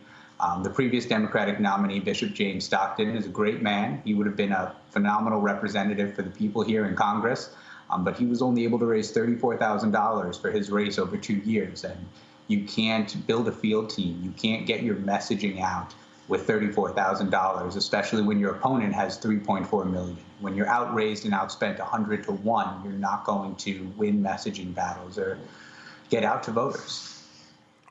This is a Q&A that was done. Your opponent doesn't even live in the district.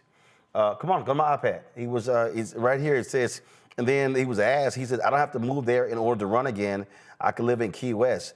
And you're like, hey, if you want to represent people in the congressional district, you might want to live there. So both of us are actually out of district, which gives us an even playing field in terms of ballot representation. So neither of us have ever appeared on a ballot for anyone in this district prior to this race. The primary turnout was 14%. So 86% of voters in the district still haven't seen either of us on a ballot. I come from Orlando, which is about 45 miles out of, or about 45 minutes south of the district. He's from over in Melbourne, which is a little further down on the East Coast. Now, the difference is that I'm in this district. I've been in this district every day. We're coming at you from our campaign headquarters in Palm Coast right now, which for us has been the logistical center. We've set up our campaign here. I've been living here for the last couple months. It allows me to be on the ground with the people, engaging with voters, and learning this district and being here for them in a way that Randy Fine hasn't made any intention to, even during his campaign. Questions from the panel. Zachary, you first. Yes. My question is, I understand about needing the increased funding and really having more support, probably from the DNC and the surrounding groups.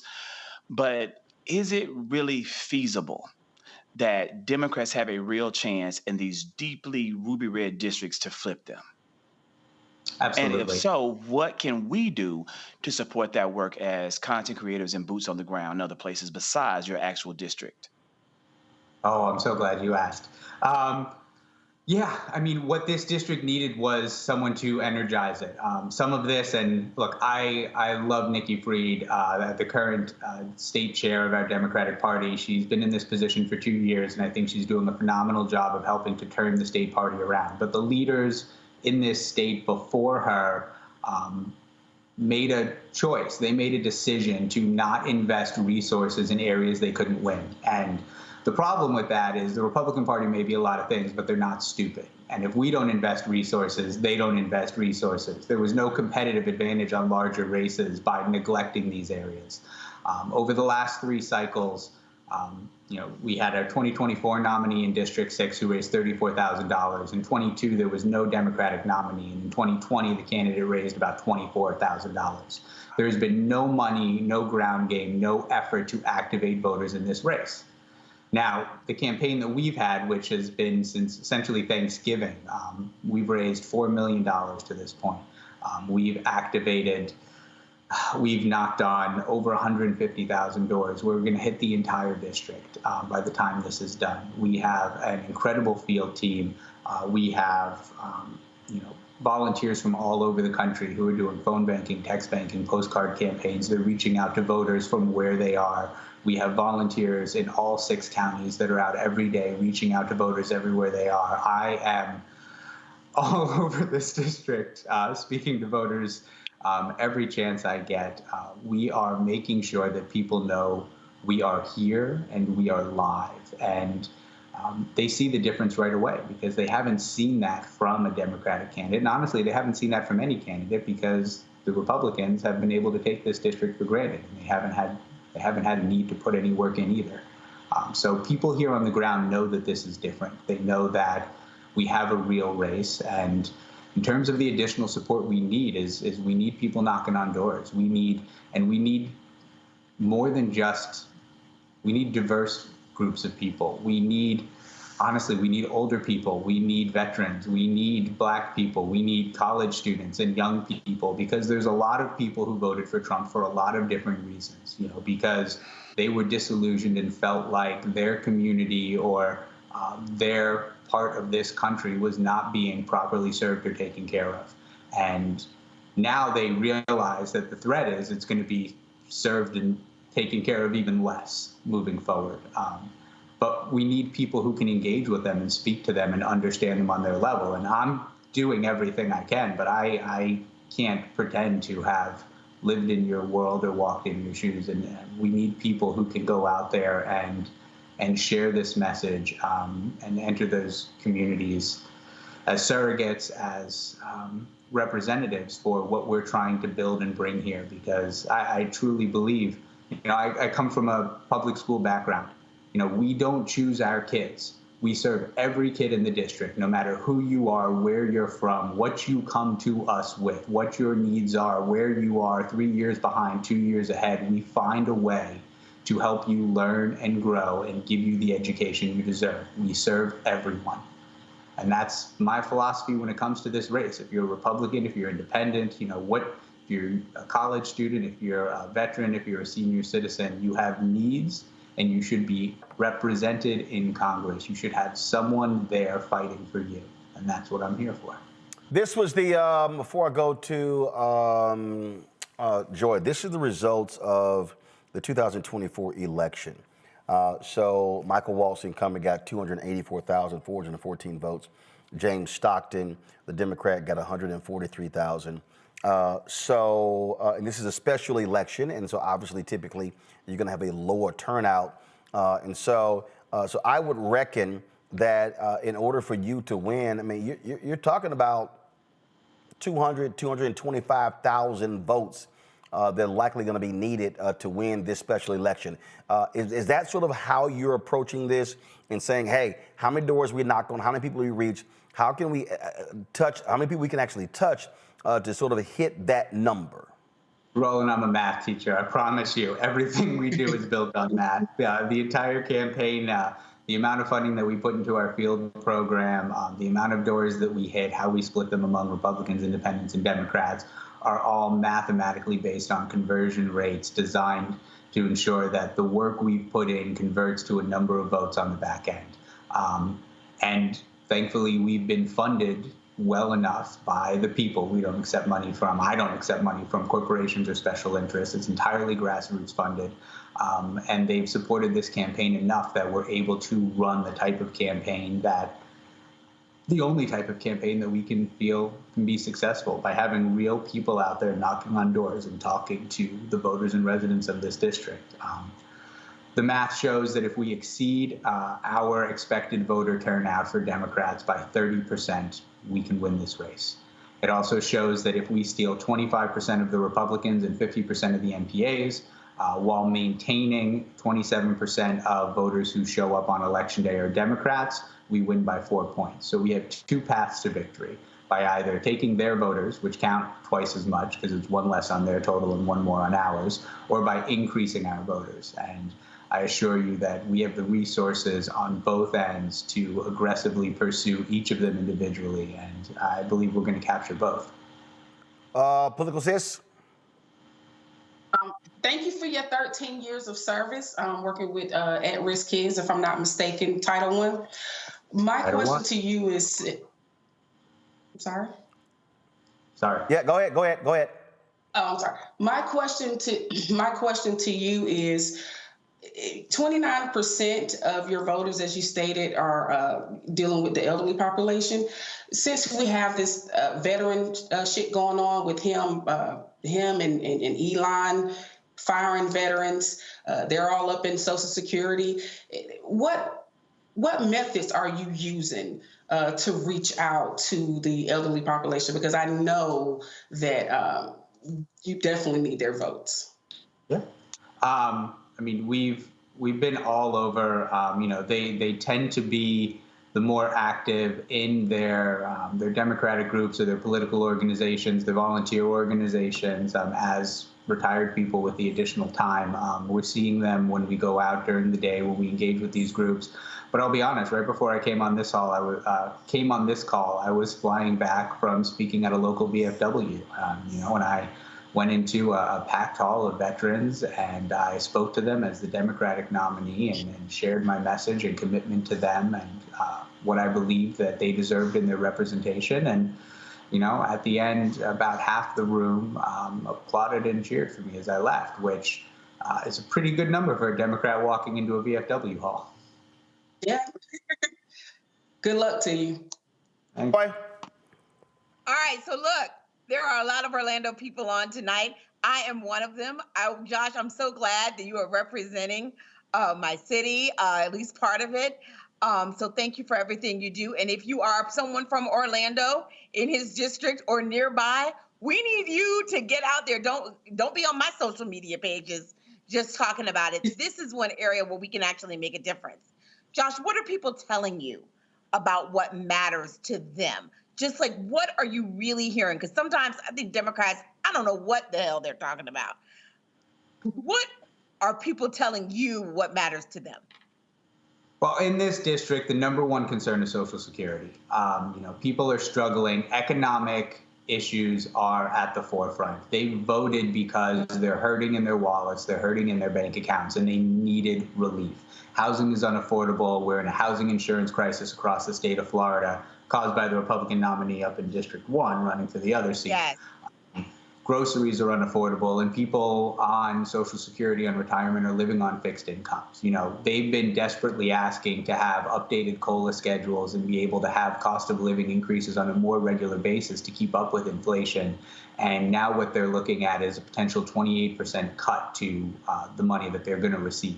And these are not entitlements. This is something that they have paid into their entire lives, so it would be here for them at this point in their lives. It's a promise we made to them when we took their money out of every paycheck during their working career. And now it's threatened to be taken back.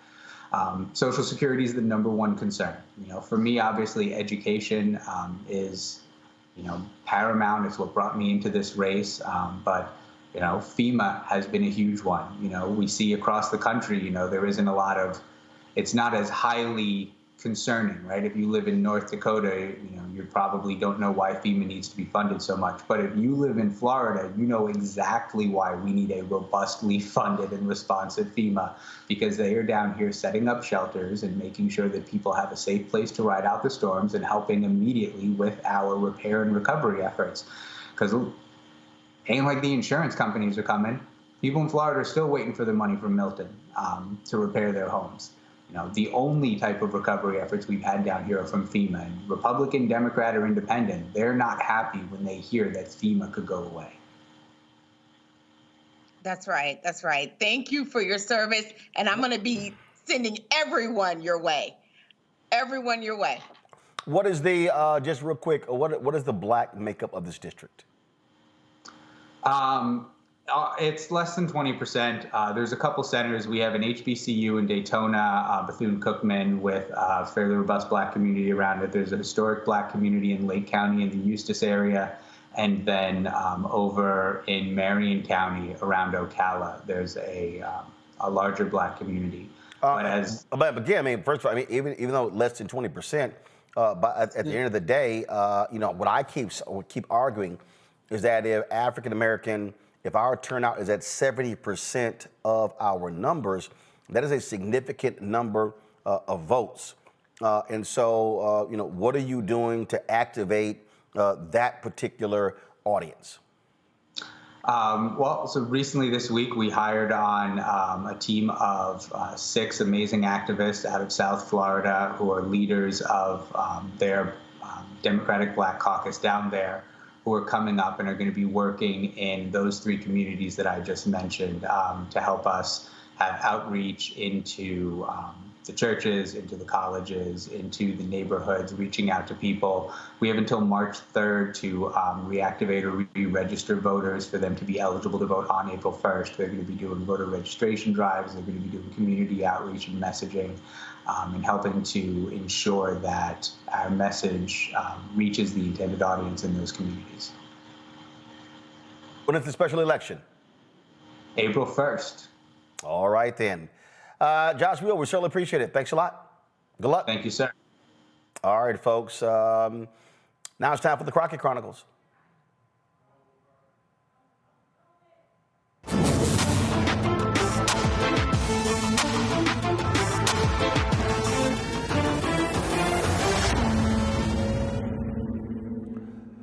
Texas Congresswoman Jasmine Crockett continues to blast Donald Trump and his co-president Elon Musk. Today, she was on The View and shut down former Donald Trump aide Alyssa Farah Griffin, who confronted her with Donald's approval ratings.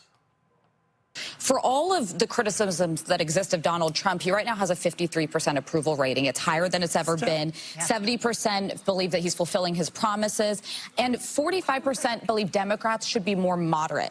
What do you take away? I think there's a lot to make of those numbers. What's your takeaway from that? My takeaway is just like the election. We've got to do better at education. People don't understand, but you will understand when those hospitals in rural America start closing down even more. You will understand when you don't have your Social Security. You will understand when your Medicaid, your Medicare goes away. You will understand as planes continue to fall out of the sky. Soon you will understand why it's important to maybe have somebody that isn't loud and ridiculous, and maybe Sleepy Joe is what we wanted because we could at least sleep at night. Yeah. On Tuesday, she was on MSNBC and explained to Ali Velshi why the midterms are critically important to keep Elon Musk from getting richer and raping and pillaging the American people. A lot of people are talking about, you know what, we just are looking forward to the midterms. We only need 3 more seats. I'm sure everybody's tired of getting emails, text messages, phone calls, trying to raise money. But the reality is that we have an opportunity right now. I know that a lot of people look at these seats that are available, which there's going to be a total of 3, and they say these are deep red seats. But here's the thing. We saw that in the state of Iowa, they swung a seat 27 points so that a Democrat could win. I say we have nothing to lose. We need to go out. We need to talk to those people that finally understand that the only mission that Donald Trump has is making sure that he can line his pockets, line Elon's pockets, and any other billionaire, all at our expense. It's not just going to be the people you dislike that are going to miss out on their Medicare, Medicaid, or their Social Security. Or down in the state of Florida, where 2 of these seats are, they are talking about getting rid of FEMA. It is time to wake up, and it doesn't mean that you're a Democrat if you vote Democratically. So this is where I want to get to. Who's the audience to swing some of these states? Is it progressives who understand that their priorities are being crushed, or is it people who voted Republican to whom you say, you didn't vote for this, did you? You didn't vote for Elon Musk and a guy named Big Balls to have your documentation. How does that message get out there in a way that that entire audience hears it? I think that you're right. Definitely the entire audience. I just don't know how many progressives exist in Matt Gaetz' former district, right? But I do think that there are farmers in that district, farmers that are concerned because they rely upon monies as it relates to USAID and other monies that are now being dismantled. And it means that you may lose your family farm. It may be bought up by a corporate organization. And so I think just having very real conversations, we've seen people who have talked about, well, we don't want you firing the people at the VA, or maybe it's somebody that has to fly all the time and they're concerned because we have a record number of planes literally falling out of the sky because he decided he was going to appoint some guy from Fox to be over transportation. But at the end of the day, there were those that never believed that we could end up with 2 senators in the state of Georgia, and we did. There were those that never believed we could have a Democrat representing Alabama, and in that special election, we did. So I think if there's any point in time that the people should rise up and figure out where should I focus my attention, it's on these special elections, and it's having real conversations on the doors with real people talking about what's really happening and not the lies that they're putting out there. Zachary, I take you like what you heard there. I love it every time. I'm so thankful to have the Crocket Chronicles. She is speaking absolute truth and she's spitting pure fire. And that is exactly what we need to see from more of our Democratic leaders. But beyond that, we need to see them messaging in a way that is fresh, that is innovative, and that's reaching the people. And that's what Jasmine is doing continuously. That's the level of education that the candidate that we had talked about earlier about we need more education. That is the education that we need to have out there. And those are the kind of people we need continuously on the rapid response. Jasmine can't do it all. She can't do it by herself, and she can't reach every single American voter who needs that messaging. But there are people in Congress who are being underutilized that we need to see being put in the forefront. Joy? Let me tell you, I have been saying it every time I talk about her on this show. Rinse and repeat. We need that kind of fire from so many Democrats. It doesn't have to be every one of them. People do it differently. But when people see Jasmine Crockett, they know she is fighting for them, and she does so brilliantly, right? She understands the rules, she understands the subject matter, the policy, but she does it in a way that communicates in a normal way to normal humans, in a way that shows passion. That's what we're missing. That's what we're looking for. And everyone can appeal to that. And so to me, I just want more of that. I mean, frankly, I don't think the Democratic Party made the right choice in how it's, currently set up. It used to be they had sort of two leaders, right? One that was political and would be out there talking, a forward-facing person, and the one that was just sort of dealing with the party politics in the background. I think we may need to, bring back that kind of bifurcated leadership. Whoa, what are you talking about? Whoa, hold up, Joe. They do have that. What do you? No, they don't have that. They do not have the Democratic Party. The DNC itself is not the same two-headed monster it used to be. So what do you mean? Okay, explain. What do you mean? There, it was so. Hold on. When I was there, it was like two chairs, right? You had someone who was sort of the outward-facing public person, and then someone who did the work. Who was that? Behind the scenes. So to me. No. Who was that? So at the time it was, oh my God, I can't remember. It was like a boring guy that was inside, and then there was a governor who was out, who was the external person. I believe it was the governor who was the external white guy. My point is, one person was a communicator and one person was behind the scenes. Okay, but here's what I don't understand. Here's what I understand. Here's what I'm confused. You just had an election and elected a chair. They got multiple vice chairs. So yeah, you got those vice chairs are not the people that are going to be the public-facing voice of the Democratic Party. Why not? Like first, okay, so let me hold up. She is an elected official. She is someone who knows how to communicate. She is someone who brings her own press. She is someone who understands how to communicate to the American people. We need that. It's not a knock on everyone. Everyone has a different skill. Okay, hold up. So this is what I'm looking at right here. Kim Martin is the chair. Raina Walters Morgan is the vice chair for civic engagement. Wait. Raina is vice chair for civic engagement and voter participation. Malcolm Kenyatta, vice chair, hell of a communicator. Artie Blanco, vice chair. David Hogg, vice chair, hell of a communicator. Jason Ray, secretary. Yep. Virginia McGregory, treasurer. Chris Corge, national finance chair. Jane Cleave, ASDC president. You got Chuck Schumer. You got Hakeem Jeffries. Yeah. So it's not like you don't have communicators there. And so it's not, and again, that's Jasmine Crockett, like AOC. No, but she's not. Joy, they're members of Congress. They're not DNC. Yeah, we need, listen, nobody, the American people don't know who those people are. I'm sorry, on this one. Wait. No, I'm confused. Okay. No, I know. Malcolm Kenyatta does a ton of media. He's an elected official in Pennsylvania. Mm-hmm. So I'm trying to understand. Crockett was on The View. No, I understand. Okay, hold on. So hold on. You just said the DNC. No. I'm saying, I'm repeating your words. You said the DNC needs to have a public-facing person and somebody who ran the party. That's the DNC. She's elected. So the reality is the party, you need folks who do what they do, but you can have people who are communicators who are elected. You can have both. Always had vice chairs. I'm not asking us to not have vice chairs. What I'm saying is have someone out there who can communicate to the American people, who can get on Morning Joe, who can get on Fox News, who can get on wherever they are needed to go and to be able to communicate with people. We need So is it that, I mean, is it that Ken Martin? Okay, Ken Martin, okay. We'll see. No, I'm asking you, isn't that his job as the chair? Yes, that is his job as the chair, but he is not going to be able to get the press to be able to be it may not be his skill. Sometimes we need to stop looking for everything and everyone. No, But you specifically said the party, the DNC. Yeah. Crockett is not a DNC leader. She's a member of Congress.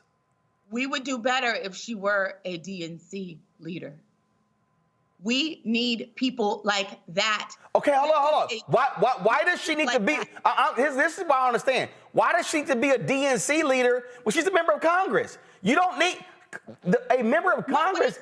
Hold up. A member of Congress, that is an actual job. No, wait. She has to serve the 700,000 constituents of her district. I'm one of them. Okay, my homestead is there. That's her job. Why can't you have her here and other people over here on the DNC? Why does she need? Why do you need a member in both? Look, when Tim Kaine was the chair, I thought that was idiotic. When Debbie Wasserman Schultz was the chair, I thought that was wrong. I don't think you can be a member of Congress and be the party leader at the same time, because that's two separate jobs. But P.S., I didn't say that they would be only one of them. I said two. I've been saying two. I'm saying someone that runs the party on the inside and then the person who's out there speaking. That's the way it used to be. Go back and look it up. So I'm just saying, to me, we ought to revert. We ought to have some kind of system where we can draw on people to have different skill sets. The reason I don't understand that. It doesn't have to be Jasmine Crockett. No, I'm just saying she's the kind of person and the kind of voice that when people are looking to the Democratic Party and they're saying, I want someone who reminds me of myself, who can speak for me, who can fight for me, they're looking for someone like that. So kudos to her. I love your Jasmine Chronicles, more of it, and we need more. We could have an AOC Chronicles. We could have a couple of different people who are out there speaking to the American people in a way that they can receive it, in a way that is distinct and that we understand. And those are not always the people who are leading us and who are sort of the party movers and shakers. Okay, Zachary, go ahead. Takeaway from this is exactly what everyone is saying, but I think it's like the nomenclature, kind of like who it should be. But the bottom line is, we have got to have more diverse voices across the party being platformed. I personally don't believe that legacy media outlets are going to be of any help. They have chosen to not be. They have made a choice at MSNBC and CNN, places that used to be committed to truth and upholding democracy, to go in a different direction. There is nothing that I think Democrats like Malcolm Kenyatta can do to garner more good press, even if his popularity rose to the level of Jasmine's, because they're going to platform what they want to platform. But it doesn't mean that the Democratic Party can't put those kind of voices out there. We have our Jasmines, we have our AOCs, but we need to have more people in leadership positions get out in there to make those rounds on independent press and all throughout the whole entire stratosphere to get the message out. And I think that's kind of what I'm hearing, is that we need more people. One person isn't enough. We need more Jasmines out there being, spread around, and really, to be honest with you, using platforms like this to get the message out. Like Roland Martin has millions of followers tuned in right now. They need to be here. Here's my thing, political sis. Titles are irrelevant to me. They're irrelevant. At the end of the day, I don't care if you are a labor leader, if you are a member of Congress, if you're a DNC vice chair, or I don't care if you were a PAC or whatever. If you have a coherent message that resonates with people, it doesn't matter.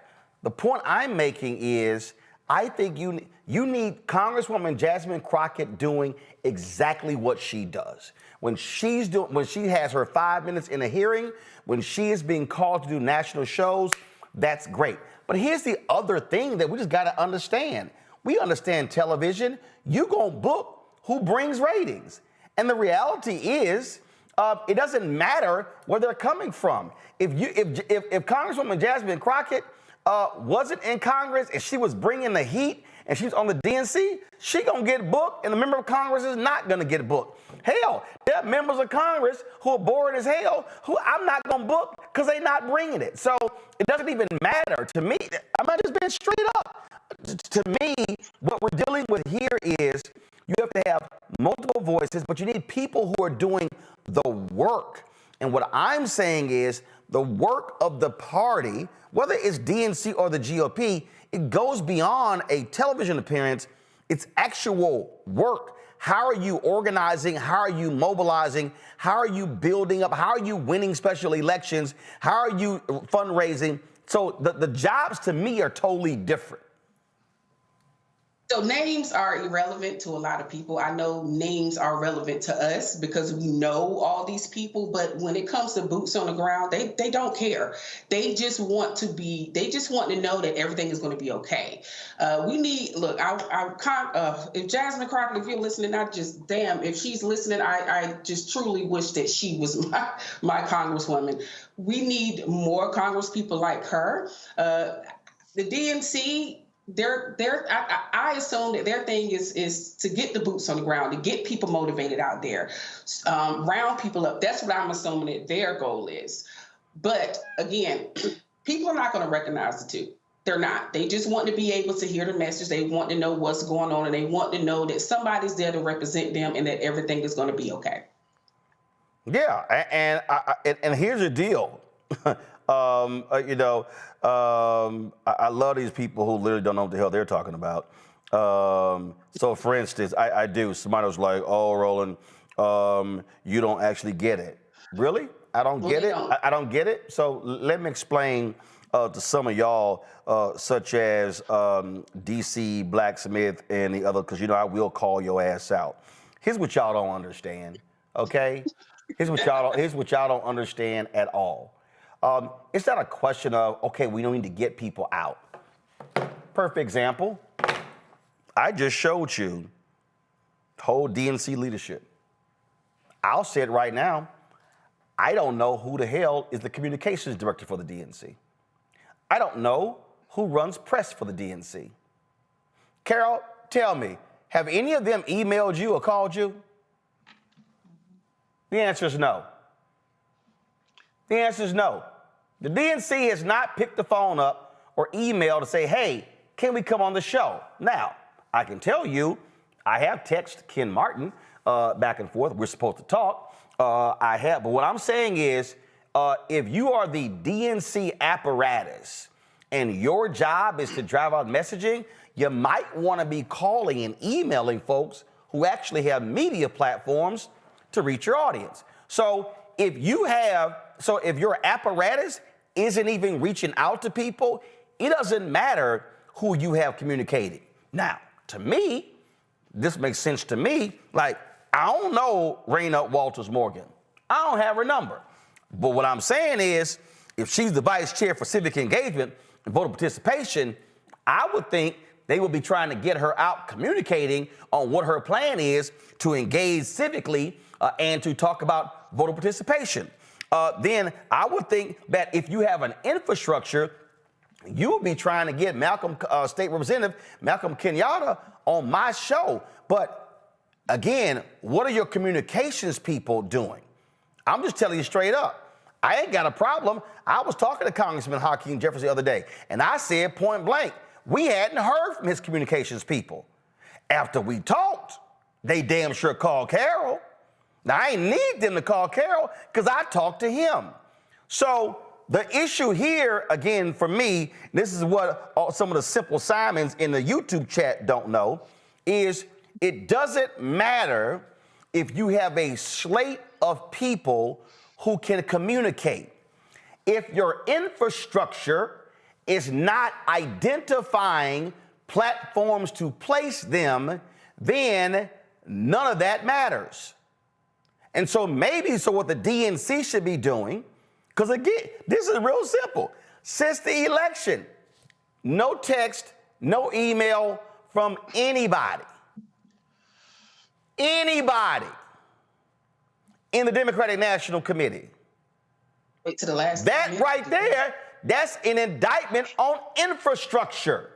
So because they're so internally focused and they're not externally focused. And what I'm saying is I think we could do better. And I like the structure when we had a general chair, like when we had Ed Rendell, and then a national chair, Joe Andrew, who was the guy inside, the boring guy inside. Here's the whole deal. Here's the deal. You can have Ed Rendell. I remember Joe. You can have Joe Andrew and you can have Ed Rendell. But if your staff ain't booking, if your staff ain't making calls, if your staff ain't pitching, that doesn't matter. So that's my point. I'm not concerned about who is the forward-facing and who's the person who's speaking. If your infrastructure ain't doing that, they ain't getting booked. And maybe the problem is if you're only thinking about MSNBC and CNN and the Sunday shows, that's the problem. So that's the point that I'm getting less views than Roland Martin. That's the point that I'm making. Put that in there. They are getting less views than Roland Martin. So the point that I'm making is, whoever you have communicating, it's irrelevant if they ain't communicating with your core audience. And the reality is, what the DNC is not doing. You have a group called Chorus, a group of progressive influencers that have joined together and who are sharing, and that's how I met Zachary, and I met some others. Guess what? These same folk ain't hitting them. The reason Democrats are getting their asses kicked is because nobody is sitting down with a damn chart, a damn Excel spreadsheet that lays out, okay, show. Carol should be getting emails every day. Got somebody for you? Got any room for us? Who you got? We got a state rep. We got a state senator. We got a black mayor. We got a mayor. We got a governor. We got county person. We got this here. It's called flood the zone. They ain't doing that. And I'm going to go ahead and say it. I ain't got a problem. That don't happen with the CBC. I'm going to go ahead and say it. That don't happen with the African American Mayors Association. That don't happen with the National League of Cities. That don't happen with the U.S. Conference of Mayors. So all I'm saying is this is one of the fundamental problems. What the right does, the right seeds and feeds their communicators. They do that. They are sitting here sending folks and placing them and getting the message out. No, what progressives are doing is sitting on their ass, hoping they get on Nicole Wallace's show and hoping to get on Chris Hayes' show and hope Lawrence calls them and hope they get a call from a CNN show, an occasional Fox show. That's what they doing. And so, like it's 1994 instead of 2025. That's what they're living in, an old, antiquated model of how the messaging gets out to the people, and they're completely ignoring the power they have in the people, like rolling these influencers out there to go. And we talked about all the things that Democrats aren't doing. What Republicans are doing, they're going on Joe Rogan. They're using their platforms. Correct. They're using that field, like they're getting their message out, and it's being multiplied by all of the influencers that count on that, and they put it out there. The Trump White House is stealing the DNC's brilliant strategy of DNC content creators to make Trump content creators, and they're going to take this great idea and they're going to multiply it, and they're going to they're going to trample us with it because we built the infrastructure. They're going to take our infrastructure, perfect it, while Democrats have let that whole infrastructure fall to the wayside. Let all these great people who are mobilized, ready to fight, go. This is real basic. I've had folk who had shows on this network, and I literally said, how you got a show and you ain't even tweeting? You ain't even posted on Instagram. You ain't posted on Twitter. You ain't posted on Fanbase. You ain't posted on Facebook or Snapchat or TikTok. I literally said, how do you think you're going to get viewers, folks watching and listening, if you never tell them, oh, you expect me to do all the work? That ain't how this goes. The reality is, if you are trying to build something, if you're trying to construct something, you have to have a communications action plan to actually do that. And so what I'm saying is, it doesn't matter who you have communicating. It's a question of, one, when they do call you, are you accessible? Or is it, oh, no, yeah, we're not, the member is not available for 2 weeks. We've actually gotten that from some black members. And I'm like, and I ain't got a problem letting the audience know. I have said to the last 5 CBC chairs, hell, maybe 6, hell, maybe 7, going back to Washington Watch 2009 at TV One, going back to 2013 News One Now on TV One. I said with News One Now, I will have a CBC member on the show every day. 6 years ago, we launched Roland Martin Unfiltered. I said, don't matter. I'll book one every single day. Has it happened? No. You know why? Because there are a lot of folk who, frankly, they will jump, they will hop, skip, and jump if MSNBC says we'll put you on at 6 a.m. And like Zach said. But they actually won't make the time for Black-owned media. So that's the point that I'm making. That Roland, that's what we agree on that. So what I'm saying is, you can have all the great communicators, but if you do not have an infrastructure in place where you are driving them to targeted areas, it's absolutely irrelevant. And that right now, to me, is the fundamental problem with the DNC. And I'm gonna tell you right now, y'all ain't seen, Carol, maybe you can tell me, I can't tell you the last time Senator Chuck Schumer been on this show. I called out Nancy Pelosi. We were running, I was busting her ass on social saying, where's Nancy? With that Kente, when she was draped in that Kente photo. Nancy Pelosi didn't do black media. She didn't do black media. April Ryan told me she spent 2-3 years trying to get an interview with Pelosi. And the only reason she got one, because I was busting Pelosi's ass about not doing black media. The late Joe Madison, when I called him, told me what I was doing, he said, man, I've been asking her, I would see her, and I would tell her staff never makes it happen. Joe Madison went on the air the next day and said, I stand with what Roland's doing. Pelosi's people were listening and called him as soon as the show was over. Her ass was on the next day. Straight up. Straight up.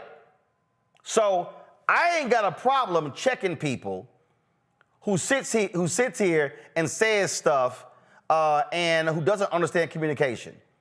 And when I'm saying understand communication, I'll give y'all the last one. Last year, Schumer and the Democrats had a black media deal. On the record, y'all, on the record. So we'll communicate with them. They tell us on the record it can be recorded. Okay, I go to the deal. I got my case, got all my gear. I take out the tripod, the camera. I'm sitting the live view of the live stream. Young staffer, are you about the live stream, about to record? I'm like, yeah. No. There's no video. There's no live streaming. This is on the record, but it's audio only. I'm like, see what? It's about 20 Democratic senators. I sent a text message to Senator Cory Booker, Senator Raphael Warnock, and said, what the hell? Are y'all serious? I said, I can't do shit with no audio only. I got a video show, a digital TV show. So Cory leans over, he tells Schumer leans over, turns Klobuchar, and nothing happened. When they come to me with a question, I say, y'all are analog, not digital. I said, I just sat here and listened to all y'all complain about all the great and wonderful things y'all do for black people and nobody knows. I said, because maybe y'all got these dumbass rules. I said, do y'all understand that if I was videotaping this, I could take something one of y'all said, post that sucker, and it might go viral on TikTok and Instagram? I can't do shit with audio. I got to sit here and get your damn audio and then turn around and create a damn slideshow. I said, that's a lot more damn work. Yeah. All Schumer had to say was, You know what, Roland? You're right. Do video. No, they continue the damn meeting audio only. So guess what? That evening, the next day, next week, that wasn't a story that came out of that meeting because of their dumbass rules. It sounds like some of them scared of us black folks. Huh? But no, it's just no. It's because that's how they are thinking. No, it's the Senate rules, and it's the way things have always been, and they can't break out of it. Yes, they can. That's right. Yes, because Donald Trump. That's right, though. Yes, they can. That's right. First of all, no. It's not that they can't break out of it. They don't want to break out of it. That's what it is. I agree with that. Is they don't want to, and this is why they're losing. It's called mass media for a reason. It's mass media. You're able to reach the masses. And that's why I keep telling these other people, hey, we having a rally. And you go to the rally, it's 300 people there. Y'all live streaming it? So that means you only talk to the people who are here. That's dumb. Right. So that's all I'm talking about. So folks understand, if you want to win a messaging war, you have to have a communications strategy, which means that you are reaching out to as many outlets and sources as possible. And then what you're doing is, for the folk like us who don't have a show, you also have a media list where you are sourcing clips. You are sourcing. So when somebody said, the Republicans took that Hakeem Jeffries clip out of context. Okay, Democrats, where's the full clip? Where's the in context clip? You're in a messaging war. And as the Jesse Waters clip is right, the Republicans have a well-oiled machine, and it is a digital machine.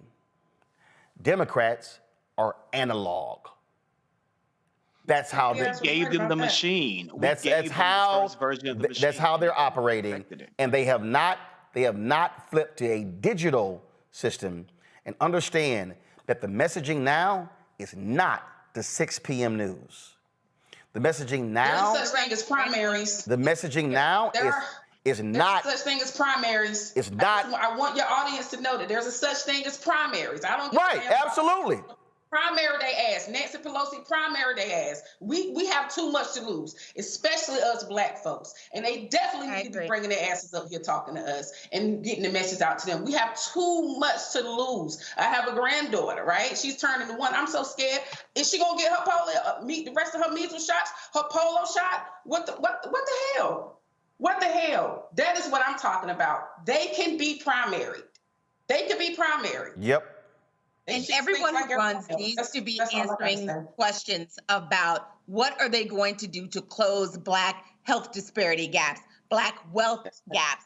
They need to not just be talking to us about one issue or another. The answer should always be, what am I going to do to make sure Black people can achieve the American dream, but also, whatever their version of that dream is. Yeah, but also, I mean, Vice President Kamala Harris had plans like that. But you also, again, have to be driving it home consistently. And all I'm saying is, again, you can have folk who do it. My last point, Hillary Clinton's campaign in 2016 actually hired some Black people who made regular appearances on my show. Then when they got on the campaign, they wouldn't let them do the show. I was like, ain't that why you hired them? So that's the other thing. Don't hire Black folk on campaigns and then don't let them talk. That's kind of why you hired them. Didn't they have a problem with the vendors with Kamala? No. I'm talking about a perfect example of there were African Americans who Hillary Clinton's staff hired to communicate, people who actually came on my TV One show, but then when they hired to the campaign, I couldn't get them on the show because of the campaign's bureaucracy. And I'm like, but isn't that why you hired them to do shows like? All I'm saying is that's how dumb this is when you hire people to communicate, and then because of your bureaucracy, you don't let them communicate, and then you wonder why nobody got your message. Political sis, Zachary. That's my message. Political sis, Zachary, Joel, I appreciate it. Thank you so very much. Folks, there were other stories I want to get to, but we'll hold those. I want you to support the work that we do. Join our Bring It Funk fan club. Your resources are critically important. The work that we do is invaluable. And trust me, the conversations we having, ain't nobody else in Black-owned media having. I keep hearing that wherever I go, and it's absolutely true. So, you want to contribute via Cash App, please use the Stripe QR code. It's right here. If you're listening, go to blackstarnetwork.com to access the Stripe QR Cash. Cash App changed their rules and we had to close our accounts. So this is the only way you can give to us via Cash App. Send your checking money order to P.O. Box 57196, Washington, D.C., 20037-0196. PayPal, R. Martin Unfiltered. Venmo's RM Unfiltered. Zelle, Roland at RolandSMartin.com, Roland at RolandMartinUnfiltered.com. And I now love these people in YouTube who have shut the hell up by saying, I didn't know what I was talking about. Y'all just got exposed. Y'all better leave a grown-ass man alone. All right, download the Black Star Network app. Apple phone, Android phone, Apple TV, Android TV, Roku, Amazon Fire TV, Xbox One, Samsung Smart TV. Be sure to download and get my book, White Fear, How the Browning of America is Making White Folks Lose Their Minds. Get the audio version I read on Audible. Be sure to get our Roland Martin Unfiltered gear. Of course, get your shirt, get your merchandise. Hashtag We Tried to Tell You. FAFO 2025. Don't blame me. I voted for the black woman. Go to rolandmartin.creator-spring.com or go to the blackstarnetwork.com. And also, folks, don't forget, download the app Fanbase. You can get that, of course. And if you want to and be one of the investors in Fanbase, you can do that. As well. And so you can go to startengine.com/fanbase. Startengine.com/fanbase. So we want you to take advantage of that. And then just as a reminder, I want everybody to remember, we talked about this last night. If you have the app, I'm going to show you right now. If you have the app Clubhouse, I want y'all to delete it. The venture capital firm that's put in a ton of money in the Clubhouse, they hired Daniel Penny. You know, he was the former Marine who killed the black guy on the subway. Daniel Penny has no knowledge about venture capital, ain't never worked in it, ain't never expressed any interest in it. He studied architecture where they hired him, and primarily because he was found not guilty. And so we don't need to give our talents, our knowledge, and our expertise on that app. If you want to talk in an audio room, go to Fanbase. They got audio rooms there. They're just as good and better than Clubhouse. So enough of that nonsense, y'all. Do not support people who do not support you. And that is Clubhouse. Delete that app today. Tomorrow, folks, I'll be broadcasting live from Los Angeles. I'm headed there for the NAACP Image Awards. No, we didn't get nominated this year, but still there going to cover some stuff. So I'll be broadcasting from LA on tomorrow and Friday. Pre-show is Friday. Award show is on Saturday on CBS. And so that's it. I'll see y'all tomorrow right here on Roland Martin Unfiltered on the Black Star Network. Holla! Black Star Network is here. Oh, no punch! I'm real revolutionary right now. Thank you for being the voice of Black America. All the momentum we have now, we have to keep this going. The video looks phenomenal. See, there's a difference between Black Star Network and black-owned media and something like CNN. You can't be black-owned media and be scared. It's time to be smart. Bring your eyeballs home. You dig?